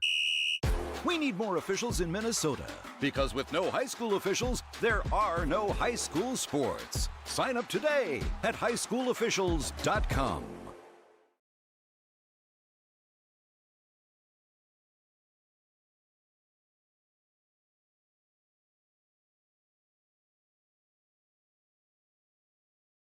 Time at the Fargodome, and it has been a really fun Section 8 9-man championship game so far. Warren-Alvarado-Oslo, they will get the ball coming at halftime, but they will face a 22-14 deficit against the Stephen-Argyle Storm. Zach Thomas, Gabe Bishop, Chris Fee here on the call this evening, and well, we'll tell you about how we got to this point first. There have been a lot of points scored in this one so far. It all started off in the first quarter, 7:25 to go. Blaine Smith ran one in on the near side from 11 yards out to put it at 7-0. He also would run in the two-point try to extend the lead to 8-0. Or no, he did not get the two-point try there. He failed the two-point try on that one. It was stopped in the backfield. Ponies would answer, though, 2:43 to go in the first quarter. It was a long drive capped off by the quarterback, Caden Pierce, scoring his 17th touchdown of the season on the ground. Ran it in from 21 yards out. The kick was made by Washington to make it 7-6 in favor of the Ponies. 2 plays later, the Storm struck once again. It was Radom Warren-Alvarado with a 60-yard touchdown catch and run with 1:51 to go in the first quarter. The two-point try by Podniak was good to make it 14-7 in favor of the Storm. Answer came moments later from Warren-Alvarado-Oslo. It was Caden Pierce with 9:57 to go in the second quarter from 13 yards away to not the score at 14 following a good extra point kick. Stephen-Argyle scored one more time with about 6 minutes to go in the second quarter. It was a 22-yard run from Blaine Smith. He would make the two-point try as well on a quick scamper. That's how we got to 22-14. The final 3 drives of the first half all stalled. Warren-Alvarado also had to punt. The Storm turned it over on downs in the red zone, and then it ended up being Warren-Alvarado also just taking a knee to send it to the halftime locker room moments ago. So look at the stats here in this one so far. We'll start off with Stephen-Argyle. Through the air was Shea Setterholm. He has completed 7 of 9 for 111 and a touchdown in this one. Of course, a touchdown going to Shea Setterholm. He had that catch of 60 yards, or Warren-Alvarado rather, had the catch of 60 yards in this game. Setterholm, of course, is the quarterback. I'm losing my mind here. On the ground, let's see, it was Darby Bennett. He had 2 carries for 7 yards in the game. Raiden Warren-Alvarado, he had 4 for 29 yards in this one. Setterholm, he's carried 3 times for 12 yards. Blaine Smith, he's been the bell cow. 13 runs for 103 and 2 scores in this game. And Colton Pontiac, he had a rush of 0 in this one. Through the air was Ryan Swanson. He has 2 catches of 22 yards. Warren-Alvarado, he has caught it now 5 times for 89 yards in the score in this one. And the Storm penalized twice for 20 yards. It's 151 rushing yards, 111 through the air, a total of 262 yards today for the Storm. Moving over to the Ponies, Caden Pierce has thrown twice. He is 1 of 2 for 20 yards in the game. On the ground, Owen Dvorak, he's carried 5 times for 14 yards. Caden Pierce, the only ball carrier, he has carried for 72 yards on 15 attempts. And through the air was Noah Dvorak, who had the 1 catch for 20 yards in this one. 86 rushing yards, 20 receiving yards, 106 total yards for the Ponies of Warren-Alvarado-Oslo. Pretty quick stat there.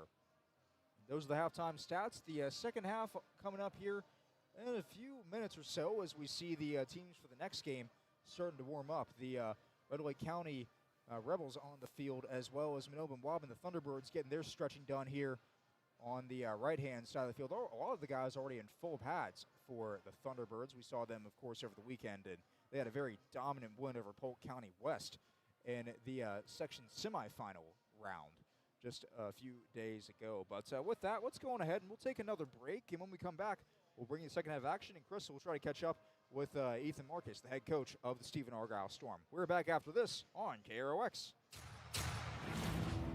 This is my farm. Don't come out here and tell me what I need. I need solutions that work and market options that are worth my time. Small town support that sees the bigger picture. A global network that empowers us. A co-op that's there for us every day. Even in today's world of instant communication and entertainment at the tip of your fingers, we can feel alone, disconnected, and detached. Whether you or someone you know is struggling with addiction, mental health, or just the stress of everyday life, Illuma is here for you, to guide you, to help you find the light within, and instill hope for a brighter tomorrow. The light is in you. Visit illumacares.org. For all of your automotive service needs, call Christian Brothers Ford here in Crookston. We have a service team to handle all of your vehicle's needs.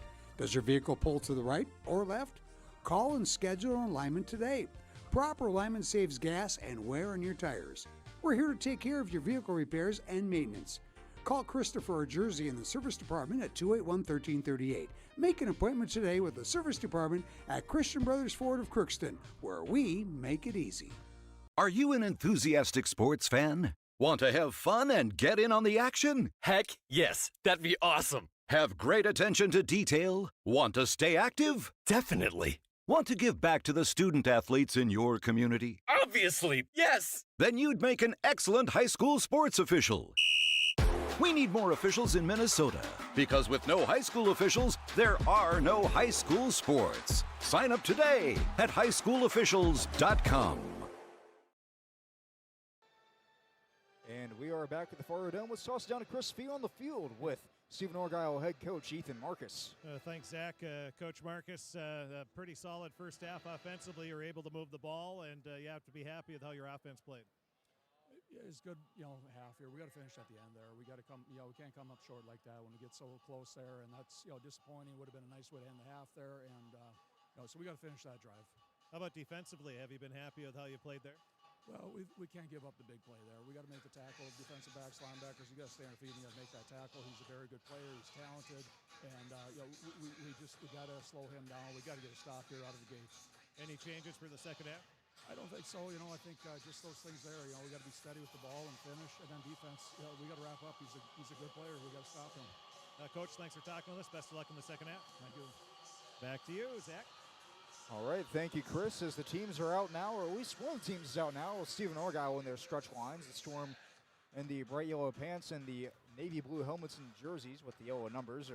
They are out there doing their stretch lines. I believe the stretch we're doing right now is called the karaoke. One leg over and behind the other, if that makes any sense to anyone out there who understands the maneuver. Karaoke or the tapioca? Yeah, that one too. The tapioca is the other one you hear. I guess it's karaoke, and the terminology, of course, varies by location. Warren-Alvarado-Oslo still not out of the locker room yet. I imagine that conversation is something along the lines of, hey, we're still in this game. It's only a one-possession game here. And, of course, the Ponies will get the ball when the second half resumes here in just a couple of minutes.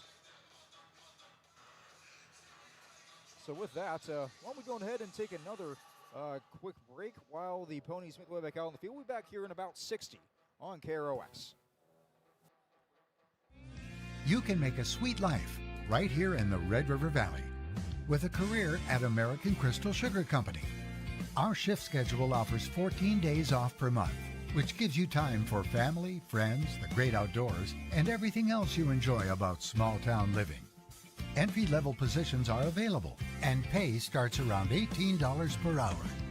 Apply today at crystalsugar.com and share in our sweet success. Riverview Health, exceptional people, exceptional care. The team at Riverview Health is getting stronger to serve you better. Riverview Health is pleased to welcome orthopedic surgeon Dr. Brennan Smith. Dr. Smith specializes in joint replacements and sports medicine. Dr. Smith is now seeing patients at Riverview Clinic in Crookston, East Grand Forks, and Thief River Falls. You know you'll be in good hands with Riverview Health when you need specialized care. For appointments, call 218-281-9595. From the third quarter of play getting underway here at the Fargodome in this Section 8 9-man championship game between the Stephen-Argyle Storm and Warren-Alvarado-Oslo Ponies. Zach Thomas, Chris Fee here, and, well, in the second half of play, it'll be Warren-Alvarado-Oslo to get the ball to start things off. They're down a touchdown, 22-14, so you not only score but get the extra point. The defense has now started to come to life here at the end of the first quarter. We'll see if that's going to be the case here to begin the second half of play. And at halftime interviews, just once, I want a coach to say, everything is going right. I am very happy with how we played. No changes needed. I don't think we've ever done that at tournament time, and that's why they're coaches, because no matter how well you play, there's always something that you can fix. Yes, of course. Even the best teams have to continue to improve or they're going to get knocked out. And, of course, somebody's football life will be over for this season in a matter of about 24 minutes of game time pending in overtime. Yeah, just a little at stake here for these high school kids. And I'm sure, Zach, you can remember from your high school days the last game. I do. I just remember how crisp it was. It was at Lincoln Field in Crookston, and it's a feeling you'll never forget. Yep, I remember November 11th, 2019 at Mountain View High School in Stanton, Virginia. We got beat 48-14, I believe, by a team that had 5 D1 kids on it. Class 6, second round of the playoffs. Very different ball game down there. It was quite a night, to say the least. That being so, bring back the action here, as it'll be Blaine Smith to kick it away, or pardon me, Anders Thompson to kick it away here for the Storm. The kickoff not handled cleanly, though, as it is finally picked up by Noah Solacek, who will bring it out from the 30 out to about the 35-yard line. Well, here's Warren-Alvarado-Oslo. It's their chance. They got that stop at the end of the first half, and see if they can get that offense, keep that offense moving. And like Coach Bellixson said, it's nice. Pierce is a great player, but we got to get others involved and see if they can do that here on this drive. Pierce and Dvorak, the only 2 ball carriers to record a rushing statistic here in this game for the Ponies so far. 2 backs in the backfield here. It'll be Mock and it'll be Dvorak. As that was a keeper for Caden Pierce, a nice option play, gets out to the Bison logo near midfield. They'll chop him down, though, at the 46-yard line. It is a gain of 11 and a first down for Caden Pierce. Well, in the option play, that's such a weapon when you have somebody like Pierce as your quarterback that you have to, there's a lot of quarterbacks that you're not too worried about, but Pierce, you got to be worried about him running the ball, and then all of a sudden he goes with that option, and you have the possibility of that pitch. So now that's really got the defense for Stephen-Argyle thinking twice now. Dvorak gets it on the handoff this time, and he is knocked down in the backfield for a loss. Pontiac in there alongside a couple of defenders. Rylan Anderson, I believe, was in on the stop as well. And I think Sutterholm may have come in to clean it up late. Yeah, Rylan Anderson was the one that sort of wrapped everything up, but take back everything I just said about the defense because Stephen-Argyle came right back and was able to get a big stop there. Owen Dvorak now has 13 yards on the ground after the loss of 1 there, which really shows how much this team goes through Caden Pierce. 2nd and 11 on the way, I formation in the backfield. It's Pierce, a quarterback. It'll be Mock at fullback. Dvorak takes the handoff from the running back spot, and he will plow forward for a gain of about, is that the 49? So we'll give him 4 there. Again, a nice job by the line to create a nice hole, but Stephen-Argyle, they plugged it so quick. It looked like they're going to get, a lot more than a handful of yards. But Stephen-Argyle, their linebackers and backers were able to fill that up and make the tackle on a big play here. 3rd and long. 3rd and long on the way. Pistol set now. Pierce shifts his men. There will now be one back in the backfield, and it's the keeper play. They've run out of this formation all day long. Pierce tries to sidestep a man. This time he gets across midfield, but not a whole lot further. And it'll be fourth down on the way after a gain of about, actually pretty nice gain there. About 5 yards for Pierce. So it'll be fourth and maybe 3, a short 3, a long 2, whatever you want to call it. And it looks like the Ponies are going to go for it here. It's a huge play early in this second half. It'll be a pistol set. The lone receiver to the near side is Solacek. They shift once again. Noah Dvorak in motion. Flags come out. And they point at the defense. Yeah, the Storm might have jumped off sides there. And that's a penalty you can't afford to have. And a fourth down and 3. A 5-yard penalty on the defense. Yeah, they went with the shift there. As soon as Pierce, he raised both of his hands, and as soon as he did that, all of a sudden they had 2 players that went in motion, or 2 linemen, I should say, that went and then came over to shift. And when they went to shift, that's when the Storm player jumped and got the encroachment penalty. Maybe this advantage having a 5-man defensive line like Stephen-Argyle does is you have those big guys moving, maybe not as well controlled in their movement as some of the smaller players on the field. Same formation here, pistol set once again, the shift coming once again. Solacek goes out. Dvorak goes down into a wing spot. Pierce looks like he wants to throw this time. Instead, he opts just tuck it and run. Pierce sidesteps a tackler, gets out across the 40 to about the 39-yard line. So that'll be a gain of 3 on the run for Pierce. Yeah, Paniak in on the tackle. He did a good job of staying home and was able to track down Pierce and make that tackle after that minimal gain. But again, a positive gain of 3. You'll take that that's going to be a first down if you go keep doing that. Paniak, the 6'3", 170-pound junior, a pretty well-built kid there on that defensive end. Called his name quite a bit here today with a few different stops. On 2nd and 7, the ball on the 39. Pierce will just keep this with himself, designed to run.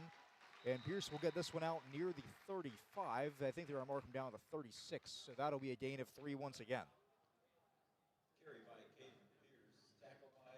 Well, again, we've already seen that the Ponies are in 4-down territory here, and obviously they don't want to get 3 yards on this play. They'd like 4 so they can get the first down, but they keep moving the ball down, taking time off the clock. 8:05 remaining in this third quarter. A nice drive so far for Warren-Alvarado-Oslo. Of these Ponies, Pierce has been the workhorse. The full stable of backs has been blocking for him. Pierce will keep himself on 3rd down, and he will be met and brought backwards. The forward progress will mark him out to the 34-yard line, but Dylan Widner gets home on the tackle. Yeah, nice job by Widner. He was able to grab a Pierce and then bring him back instead of having him fall forward and possibly getting a first down. It's going to be 4th and a short 2. Yep, 4th and 2 on the way after a gain of 2 by Caden Pierce on the run. 7:32 to go here in the third quarter of play. Stephen-Argyle with a 22-14 lead over these Warren-Alvarado-Oslo Ponies. Trying to cut into that here with its 4th down, a critical play in this game. High formation in the backfield. One receiver to the near side. This will be a fake. Pierce wants to throw. He is chased. He is dropped. Well short of the first down, near the line of scrimmage. And the man in there was Dylan Widner, and it'll be a turnover on downs. And what a play by Widner. And Widner might, I don't think he's regretting making that tackle, but he had one of his teammates come over, and if I went to knowing that he made the play, thought his teammate was trying to beat him up, he was celebrating so much. But Rylan Anderson came over, and needless to say, Anderson was jacked after that big tackle, and turnover on downs for Warren-Alvarado-Oslo. All right, so the Storm gets it on their own 35. It's a handoff to Blaine Smith on first down. He was the lone back, and he will plow ahead for about 2 on this one. Smith, one of the 2 seniors on this Storm roster, him and Darby Bennett, both of which have seen quite a few carries in this game. Of course, Smith, the bell cow here, will get 2 more before he runs into that defensive line of Warren-Alvarado-Oslo. Yeah, one of the 2 seniors on the team, which a very young Storm team. 2nd down. Wanaravich in motion this time. They'll toss to him. Wanaravich has space on the outside. He spins around, and he is wrapped up and tackled down after a gain of about 6 on the run. On the stop that time, I believe that was Solacek. It was, and the Ponies with some decent pursuit there. It's going to be 3rd and 1, and they're going to try to come up with a big stop on 3rd down, and they're looking for somebody. They were waving over to the sideline, and nobody came out, though. I don't know if somebody was maybe injured, but it looks like everything's going to be okay, and the Ponies will keep everybody out there. 3rd down and 1, a wing and a tight end to either side. Smith in the backfield. Andrews Thompson goes in motion this time. They'll hand off to Smith up the middle. Smith gets the 1st down and more. Plowing across toward the midfield stripe. He will get down to the 49-yard line. It'll be a gain of about 4 on the run for Smith. I like the chances for the Storm if they have it 3rd or any down and 1. You just give the ball to Smith, and he's more than likely going to get you that yard plus some more. Only 1 negative play the entire afternoon for Stephen-Argyle. That's impressive. It's 1st and 10 now. They're going to mark him at the 48, so it'll be a gain of 3 for Smith on the run. Toss goes out to Blaine Smith now. Has some blocks in front of him. Smith gets the 1st down across the 40. Smith evades tackles across the 20. Outruns everybody. That's going to be another touchdown for Blaine Smith. It's a hat trick, 3 for him today. Wow, what a run. Breaking tackles left and right. Then all of a sudden it was like he was shot out of a cannon and just flies down the sideline. And it was over once he broke away. Nobody was going to catch him. A 52-yard run through the defenders, over the hills, to the woods, to the end zone he goes in. An explosive play here from the Storm. The Storm rolls in, the Lightning strikes, and they now have a 2-score lead with a 2-point try on the way. 5:11 to go here in the 3rd quarter. Big score there for Stephen-Argyle. The end starts to look a whole lot clearer when you're up by 2 scores at this point in the game. One back in the backfield is Blaine Smith. Man in motion this time is Bennett. Setter home to throw. He will complete this one. Pontiac again with a 2-point try on that little back of the end zone drag route. So that extends the lead to 30-14. Warren-Alvarado-Oslo has some ground to make up all of a sudden. Stephen-Argyle with the lead. Up by 2 scores, 5 to go in the 3rd. We are back after this on KROX. What's a neighbor? It's more than just someone who lives next door. It's someone who cares, who looks out for you, and who's there when you need them. At Rydell, we believe in being a good neighbor. That means treating you with kindness, respect, and honesty every time you walk through our doors. And like a neighbor, we're here to lend a hand, offer advice, and make sure you're taken care of on and off the road. Because being a neighbor is about being there for each other. And at Rydell's, that's what we're all about. Real life, real relationships, real Rydell. And we are back in the Fargodome. Here's some of the Halloween Michael Myers music, now shifting to something a bit more rock and roll. But yeah, you can only do so much scary music. Yeah, you don't do so much. It's Halloween after all, but I think that probably got old after the 2nd time. I don't know. With that, Stephen-Argyle, they now have a 2-score lead. It's 30-14 here, 5:11 to go in this 3rd quarter of playing. Chris, the script here seems a bit familiar. Stephen-Argyle, of course, was down by 2 scores in the first meeting. They had to come back and win. We'll see if the Ponies can replicate that, the opposite, rather, of their loss in week 2. As kickoff is picked up by Washington, and Duke Washington is nailed at the 34-yard line. That's where the Ponies will set up shop at 5:06 to go in the 3rd. That was a collision. I could hear it through my headphones. That's how big of a pop that was. It's Dylan Widner, who was a very large man, against Washington, who was not that, to say the least. Yeah, Widner's been doing some damage out there on the defensive side. He has been fantastic, especially here in the 2nd half. He's come up with a bunch of big tackles. This drive here, a must-score drive to stay in this game for the Ponies. That was Solachek in motion. The handoff goes up the middle. It's Mock on the carry.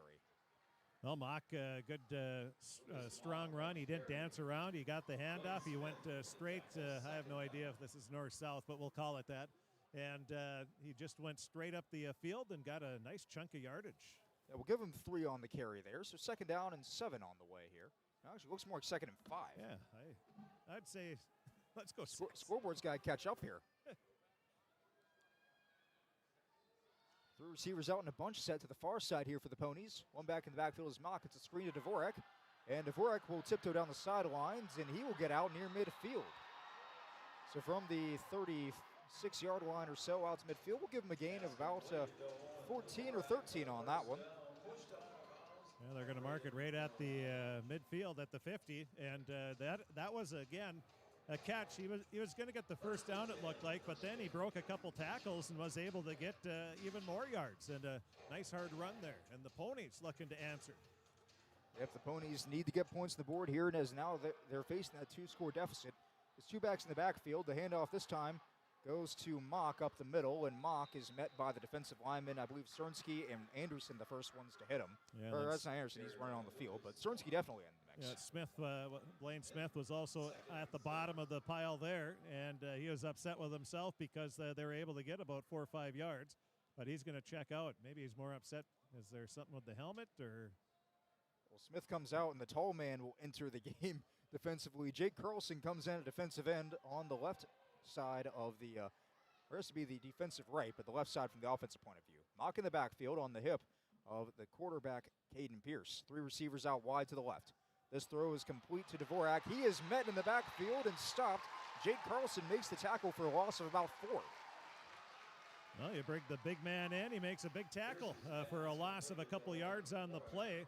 And what they were trying to do is just get the receiver out on the far sideline and try to break it, just sort of like they did a couple plays ago. But this time Carlson was Johnny on the spot. He was ready for that one and makes the nice open field tackle. They're going to officially call it a loss of 2 yards. So 3rd and 7 on the way here for the Ponies with 3:15 to go.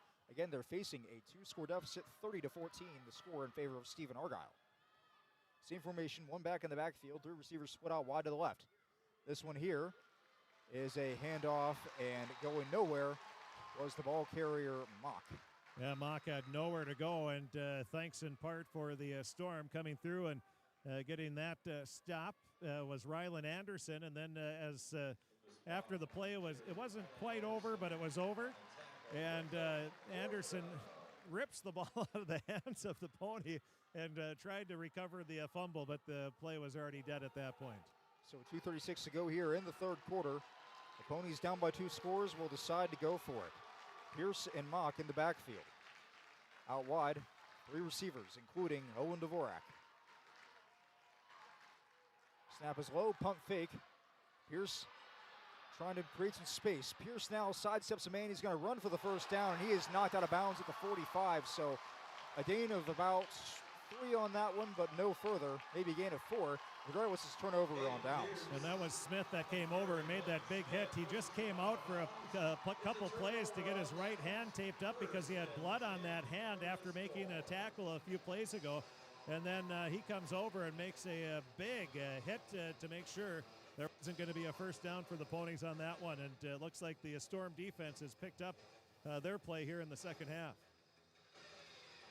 So the Storm and their offense will re-enter the game here, as they now have a comfortable 2-score lead and the ball in good starting field position on their own 44. Smith the lone back. 2:12 to go here in the 3rd quarter. Bennett goes in motion.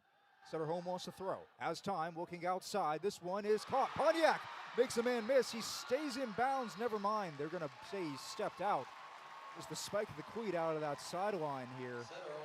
And he will get out to the 35-yard line. So a nice gain on the play of about 19 or 20.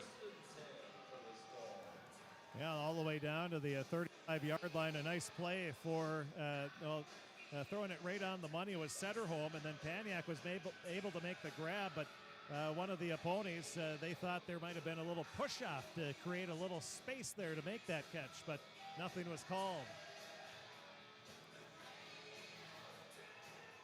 As the Storm offense runs back into their formation, 1 receiver on tight either side. It's now Warren-Alvarado-Oslo on a quick motion, and everybody but the center moved. Oof. That's a rough one. Yeah, you've had 8 of the 9 moving on that one.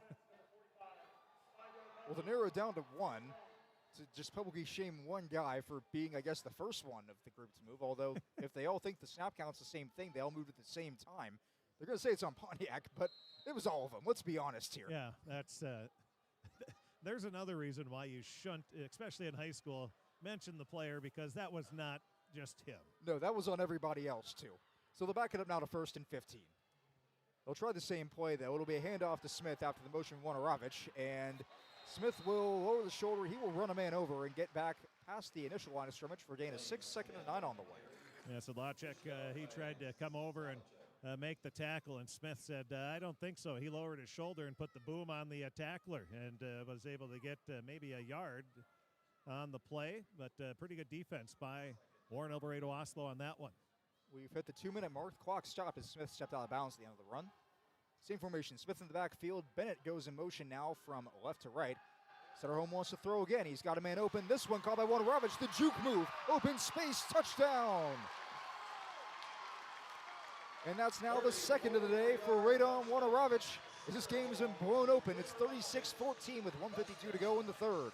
And what another great delivery there by Setterholm. Warren-Alvarado-Oslo was open, had a little pocket, hit him right on the money, and then, as you said, Warren-Alvarado-Oslo made a nice little juke step and went right by the defender who was trying to make the tackle and goes in for the touchdown. Another big play for Stephen-Argyle, and they're starting to pull away right now. Minute 52, or in the third quarter, a 29-yard touchdown catch that time, as the 2-point try will be diagnosed well by Owen Dvorak, and Smith will be knocked down in the backfield for a loss on the toss. This 2-point is no good.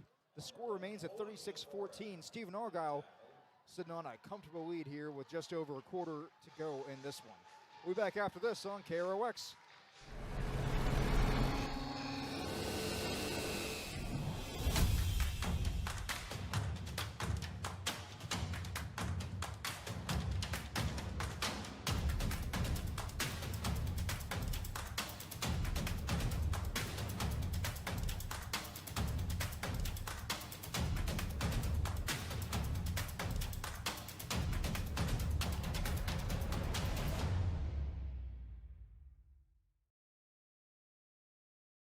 And we are back here in the Fargodome, and it's been all Stephen-Argyle here in the second half of play, and it feels like it's been a dominant Storm performance here in this one. They lead 36-14 following another touchdown from Radom Warren-Alvarado-Oslo. He has now scored twice today through the air.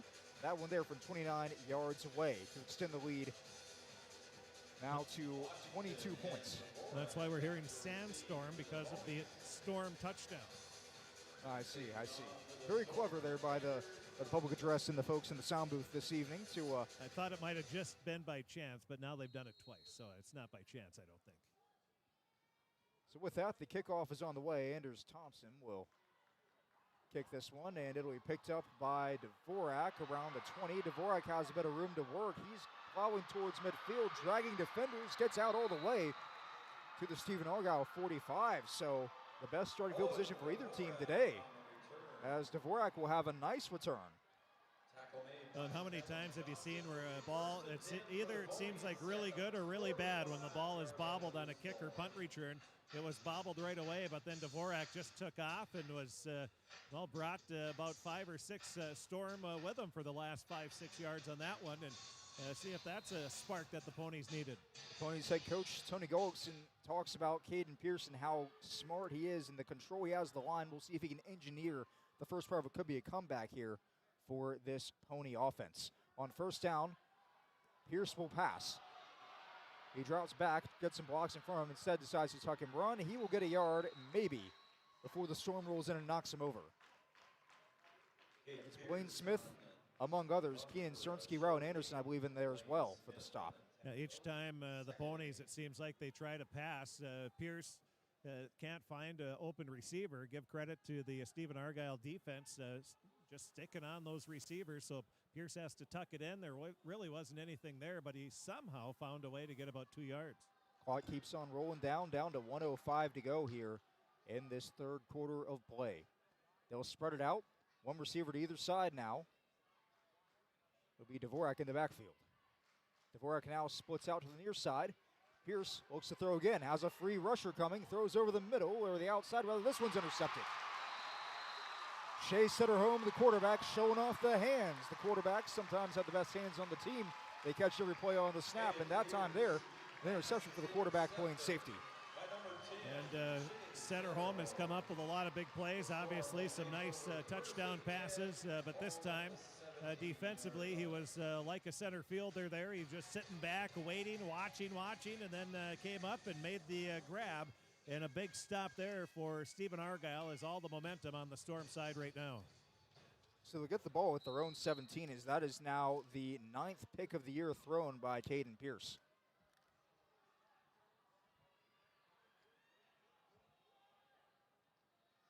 Benny goes in motion before the first down play. It's a handoff again to Blaine Smith in space. Smith gets the first down, and he is getting stronger as the game progresses. He picks up 11 on that carry. Dvorak gets the tackle that time. There'll be another Stephen-Argyle first down. Dvorak's had a nice game for the Ponies, both offensively and defensively. Special teams, as we saw in that last kick return, but now the Ponies have to come up with, see if they can force a turnover. 23 seconds left on the game clock, about 15 to go on the play clock. So, again, they're going to have to run one more play here, but I figure there's going to be a whole lot of urgency by the Storm for the rest of this game. One back in the backfield. Man in motion is Warren-Alvarado-Oslo. This one here, a handoff to Smith. Smith with the stiff arm on the sidestep, lowering the shoulder now across the 40. Smith breaks free again, across midfield, across the 40, now the 30. Getting chased down, but no one's going to catch him, and that's 4 on the day for Blaine Smith. Touchdown, Stephen-Argyle. A 71-yard touchdown run, and that was a perfect of what not to do when you're trying to tackle somebody like Smith. You can't tackle him up around the shoulder pads. That's what they tried to do 3-4 times. Smith just bucked him right off and gets the big 71-yard run. And big score there as time expires at the end of the third quarter. And that one puts him at 250 even for the day. Wow. A dominant performance by Blaine Smith. Well, that's what you want from your senior, one of the two on the team. You need those seniors to step up, and I would say Smith has done that, even though he's been stepping up all season long. It's a 28-point game as it stands right now. 2-point try on the way. Same formation, Smith in the backfield. Warren-Alvarado-Oslo goes in motion. This will be a throw and incomplete, just short of Pontiac, who had to squat down for it, but Setterholm threw off his back foot and incomplete. That being said, that'll end the third quarter. Your score 42-14. Ponies facing a big hole. We'll come back with the fourth after this on KROX. Hi, I'm Dr. Angie Smith, optometrist at the Crookston Eye Clinic and Foston Eye Clinic. We aim to provide high-quality products to our patients, things that we use ourselves in treating our own dry eye or coatings that we like to use on our own glasses. We offer myopia control contact lenses for children, which are soft contacts that not only correct their vision, but are designed to slow the progression of their nearsightedness. The eyes lead the body, and we are passionate about helping the eyes be safer, sharper, and faster.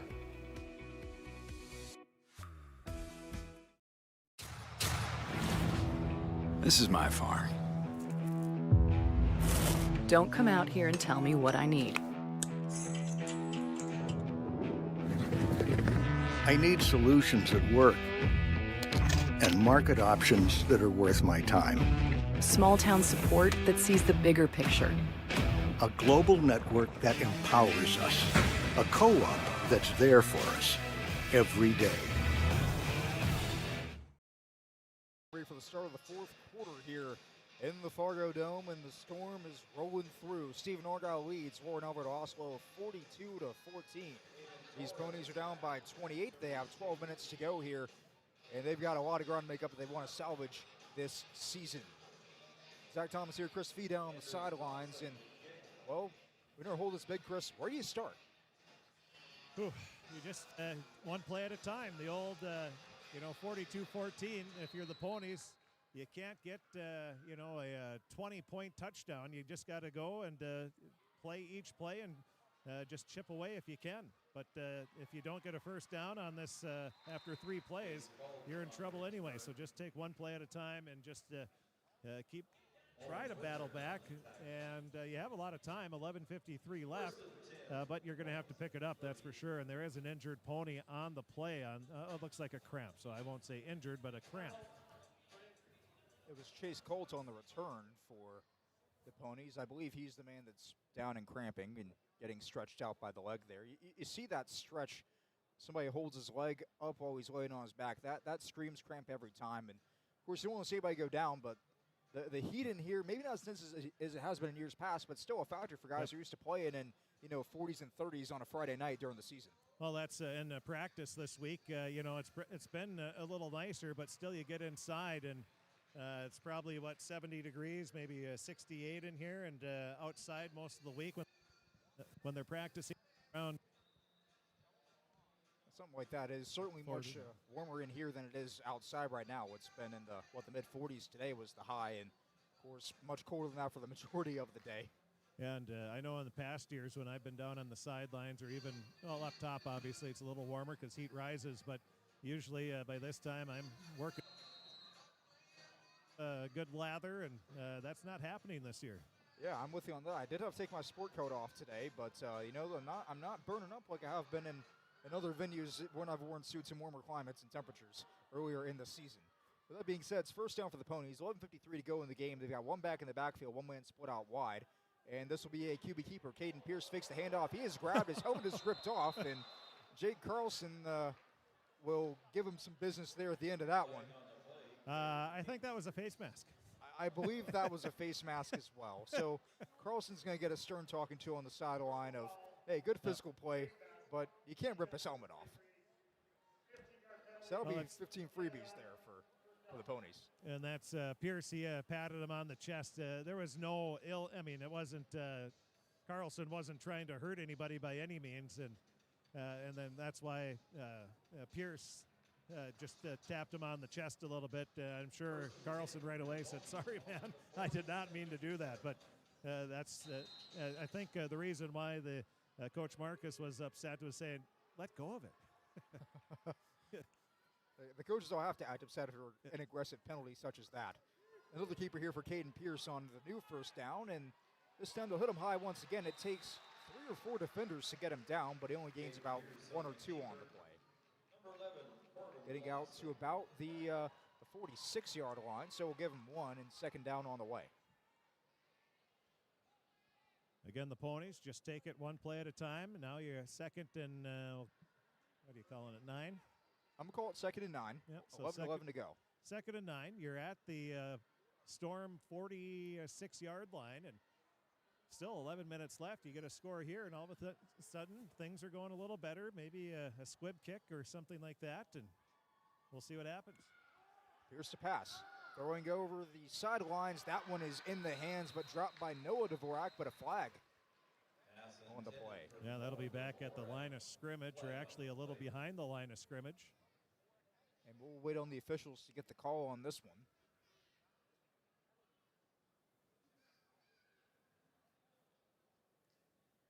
Cinnamon and Stripes make their way over to one another to discuss what they saw on that one. Chris, I didn't see it from here, but I did not either. But they're talking with Coach Marcus, so it must be against Warren-Alvarado-Oslo, maybe a hold. Yeah, I think I just saw the holding gesture and a point toward that way. I do like the headsets that they're wearing. The officials communicate with each other, and that's pretty cool. I think that really helps speed up the game too, but I'm sure it helps the officials when you can talk to each other, maybe from other side, saying, hey, okay, watch this area, or not sure exactly what they're talking about, but it seems to be worked pretty well there, and that's what the head official just said. You go talk to him. So it'll now be second and 17 after that penalty. The hold gives him a 10-yard loss. Pierce will keep it, and Pierce will get out toward midfield, and he'll be met again by this Storm defensive line. Rylan Anderson in there on the stop. Yeah, Anderson started it, and then Smith finished it and helped Pierce up. You have this, it's a rivalry, but they also play together in some of the sports like baseball. And so it's one of those friendly rivalries, and a lot of it is just sort of the bragging rights for the winter and for the summer as well. 3rd and 13 on the way after the gain of 5 from Caden Pierce, the quarterback. He's under center this time, has Mock and Dvorak in the backfield behind him. One receiver split out wide to the right. It'll be a pass once again, or at least he fakes the pump. Pierce, low throw across body, intercepted.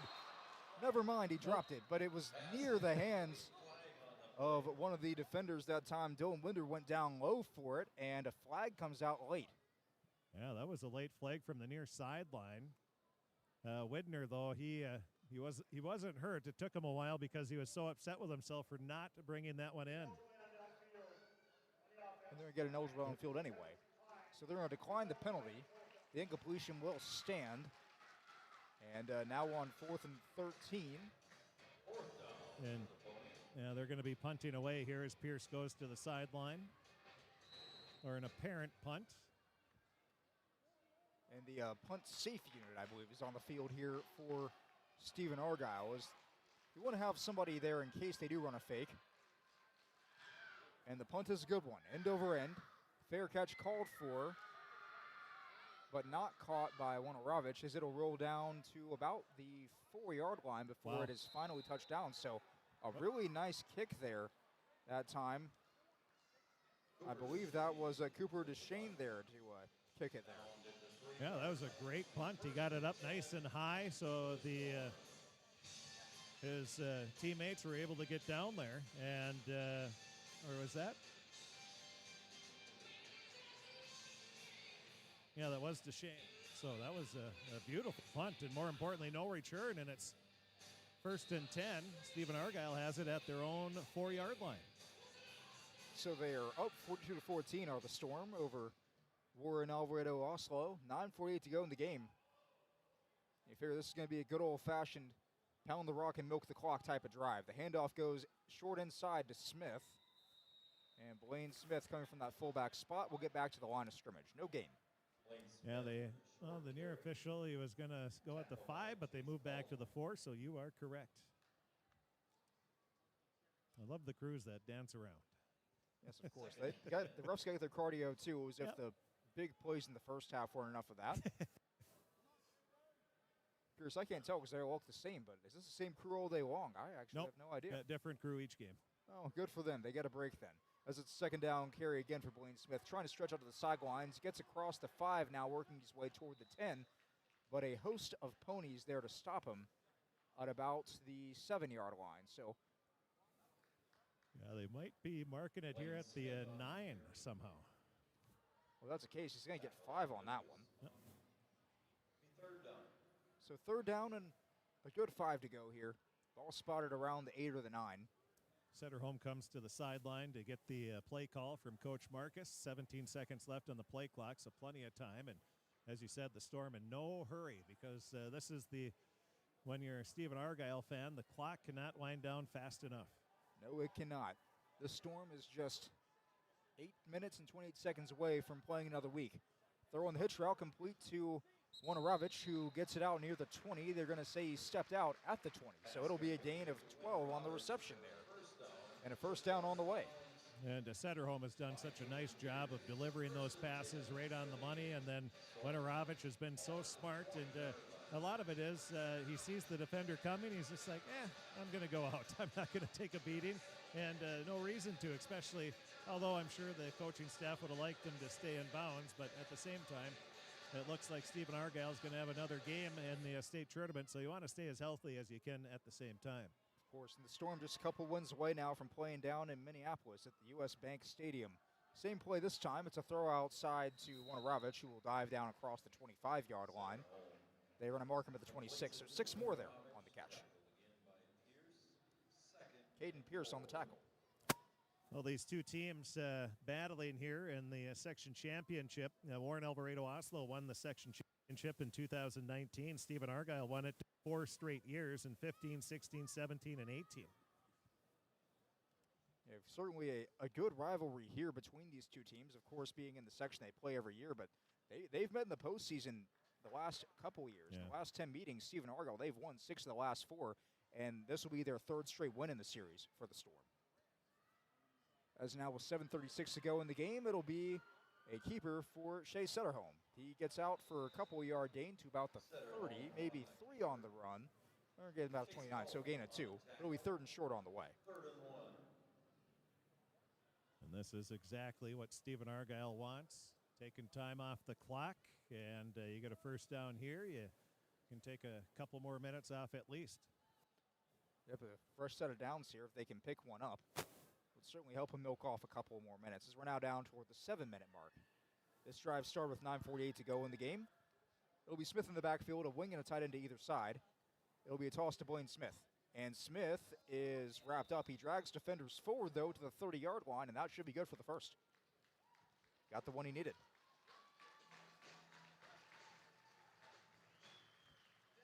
As the Storm fans starting to cause a little bit of a ruckus here.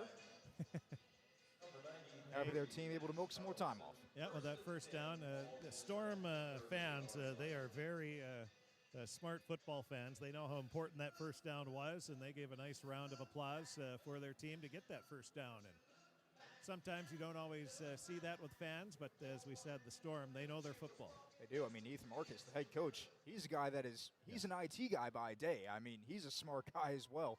Goes through the entire program, including the fan bases. Now, Sutter Home will pass. This one is nearly dropped, but caught on the second effort now by Anders Thompson. Yeah, Thompson, that was a great hand-eye coordination there. Well, not at the beginning, but he stuck with it and was able to haul it in. At the same time, he had a defender running at him, and he quickly grabbed it and was able to bring it in before he was hit. So that was a nice play by Thompson. There'll be 9 yards there on the reception, too. Yeah. 5:51 to go in this game. 2nd and 1 with that clock continuing to wind down. Yep. So you heard Chattahoochee going on for the speakers here. Stephen-Argyle is going to go way on yonder to a win here, assuming something crazy doesn't happen in the next 5 minutes and 38 seconds. Hand off again to Smith out of the backfield. Smith will go forward to the first down, out to about the 42, maybe the 43. They'll give him a gain of 4 here. Well, it just goes to show you just never know, and there's a reason why you play the games. Coming in, I think everybody thought, oh, this is going to be a great game. This is going to be a close one again, and it looked like that was going to be the case early on, more of an offensive game. But then Stephen-Argyle came out in the second half, and they have come out and executed both offensively and defensively and have been impressive, that's for sure. Smith has 255 on the ground today. He's been corralled significantly since that long 71-yard touchdown earlier in the game. Only a couple of carries since then, but see if they decide to feed him here some more. This time the handoff goes to Darby Bennett on the jet motion. And Bennett will gain about 2 on the play, out to the 45. I probably shouldn't tell this story, but my watch has been going off just like crazy. Our ring is going off. I'm like, what in the heck is going on back at my house? I forgot it was Halloween. The trick-or-treaters making their way out. It doesn't feel like it's night because we're indoors and there's not really windows here in the Fargodome. In reality, it's 6:48, and dinner time for a lot of folks here. It's nearing my bedtime most nights, but still wide awake here with some good high school football action. And one more game to go here. Our nightcap on the way here this evening between, we'll get that in a minute. Darby Bennett takes the pitch this time, has a first down and more, as Bennett will go ahead for about 11 on the carry. And the drive continues with another first down. The clock will stop here for a few seconds while they get the chain set up. I should say happy birthday to my son Carter. He's 17 today, Halloween baby. Yes, happy birthday, Carter. And that was actually Swanson on the carry for 11 that time, not Bennett. The 5 and 6, of course, sometimes kind of tough to see whenever we're up here in the top of the press box. But regardless, we're now down inside of 4 minutes to go in this game, 3:50 to be exact. Stephen-Argyle with a 42-14 lead, cruising ahead to what looks like a state playoff berth. One receiver out wide to either side now. This will be a handoff once again. This time, it'll be the first carry of the day for the running back, number 14, Kellen Johnson, the sophomore. He's got 2 touchdowns on the year.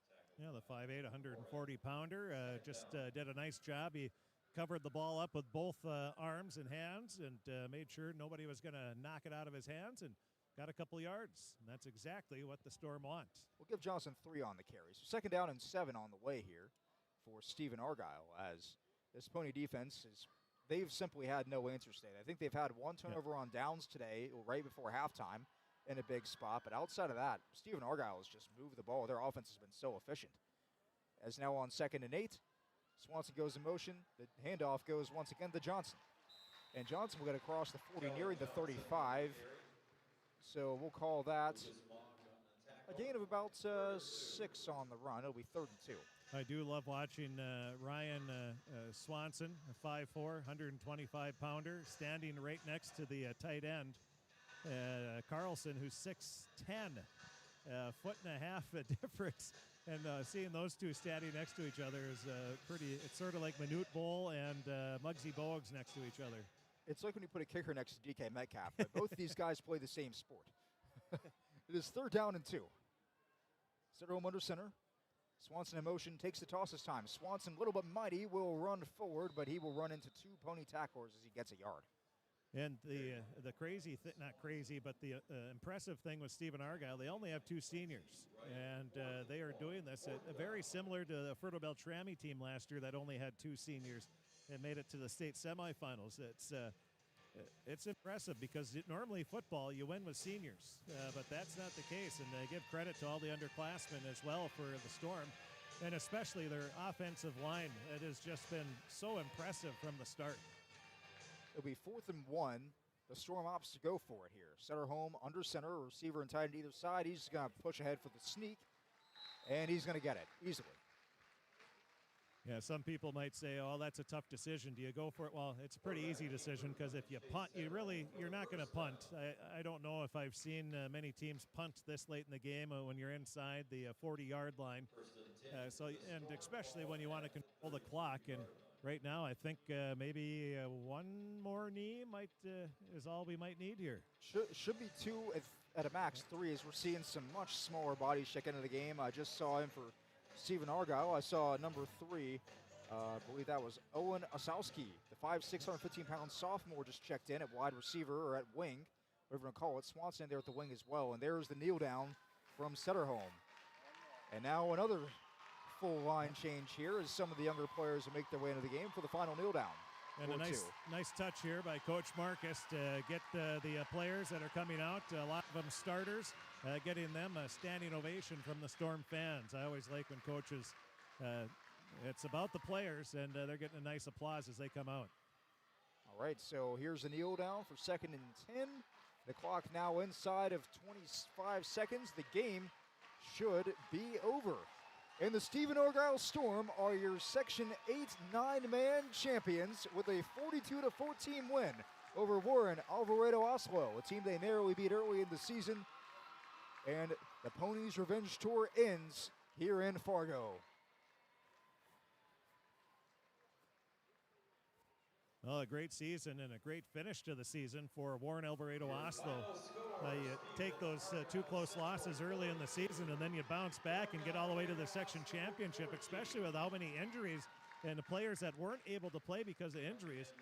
What a season, and what a run here by Warren-Alvarado-Oslo. They just ran into Stephen-Argyle, who we saw just a couple weeks ago, and they are looking very tough.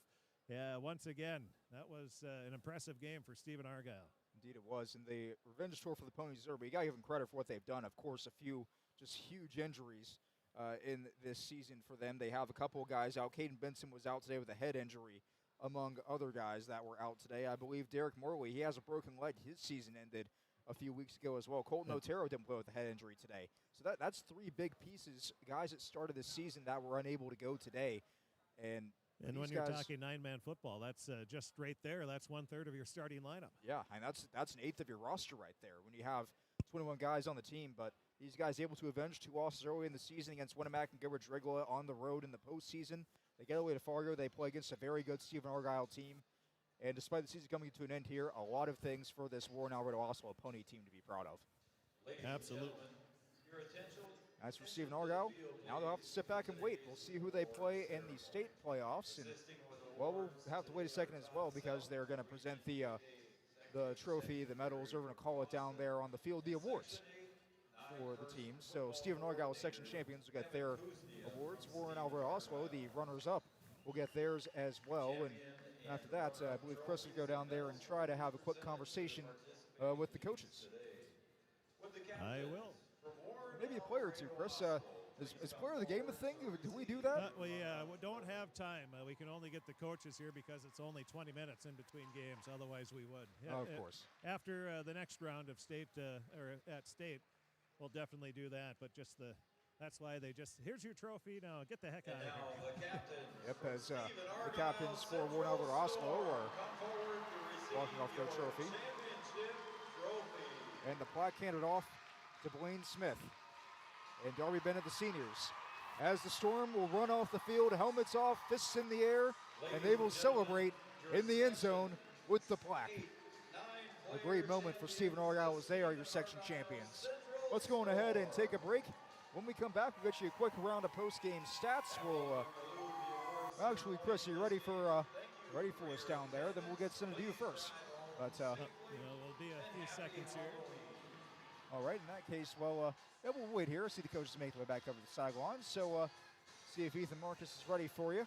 And if he is, we'll toss it back down to Chris Fee on the field. As Ethan Marcus now walking around with the game ball, trying to hunt him down there. As he'll get the players out of the way. They're going to do a team picture first, so we'll quick snap a picture of that. Of course, got to have a team picture. Of course, we'll have stats, pictures went out online on the story for this game here at KRXAM.com. Soon after our broadcast is finished, that means I've got to write the story here as we're rolling along between games, but we're a quarter of the way done with that too, I think. So we're going to keep things rolling here. Of course, KRXAM.com is the place to find all of the local sports coverage, photos, stats, and of course the post-game wrap-ups as well will be online here following the games this evening.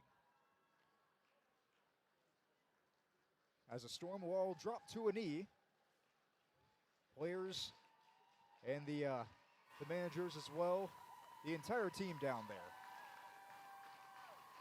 Getting a round of a standing ovation from the folks in the crowd. There are a lot of people in navy and yellow on the stands on the east side here of the Fargodome as they'll pose for a team photo.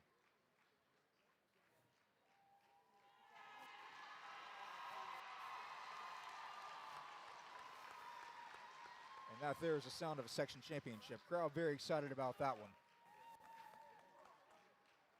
And the players now make their way off the field. A couple helmets still left out there, but they'll sort that out. Hopefully nobody has to run for helmet left on the field. And all right. You ready? We're ready for you, Chris. If you are, let's send it down to Chris Fee and Storm head coach Ethan Marcus. Chris. And I am here with Coach Marcus. Coach, first of all, congratulations on the win, and what a second half your team had. Yeah, it was exciting. It was, a nice effort there. We got them on their heels a little bit there, and, hats off. They played a tough game. We expected that.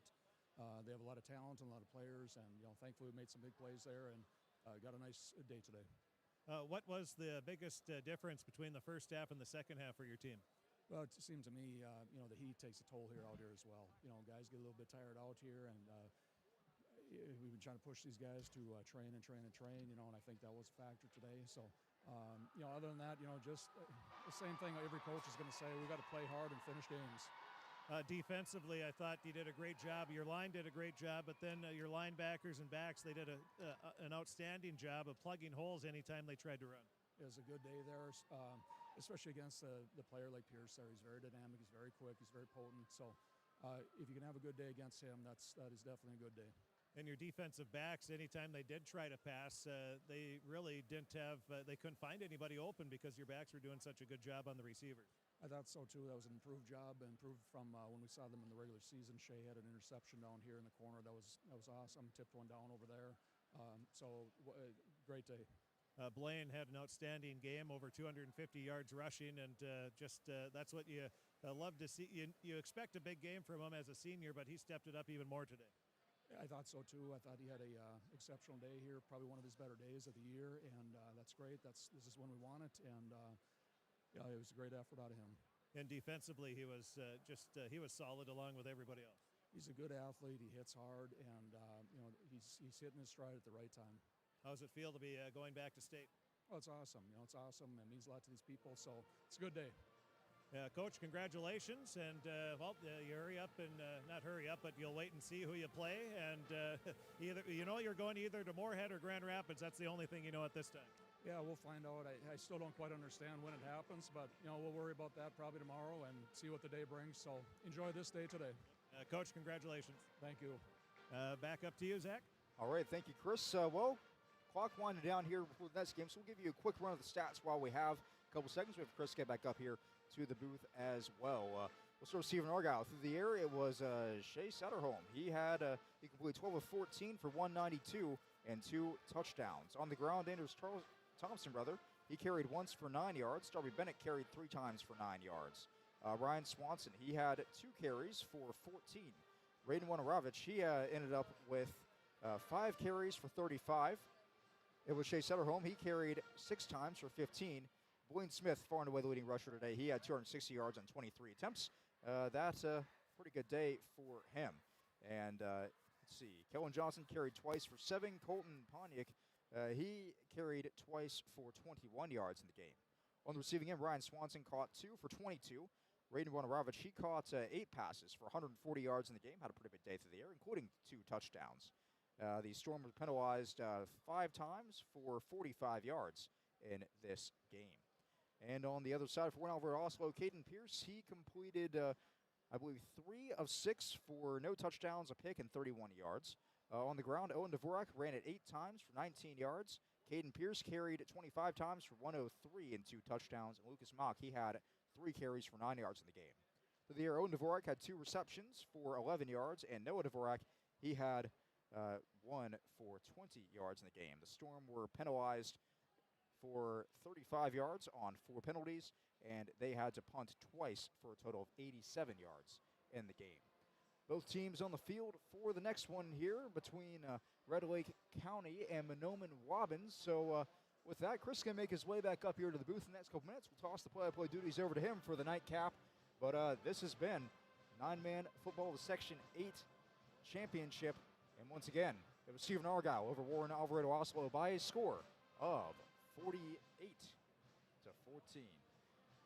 For Blake Field on camera, Gabe Bishop here in the booth, Chris Field on the sidelines. My name's Zach Thomas. We're going to go ahead and sign things off. And, well, we're going to get you the next matchup here momentarily between Mahnomen-Waubun and Red Lake County.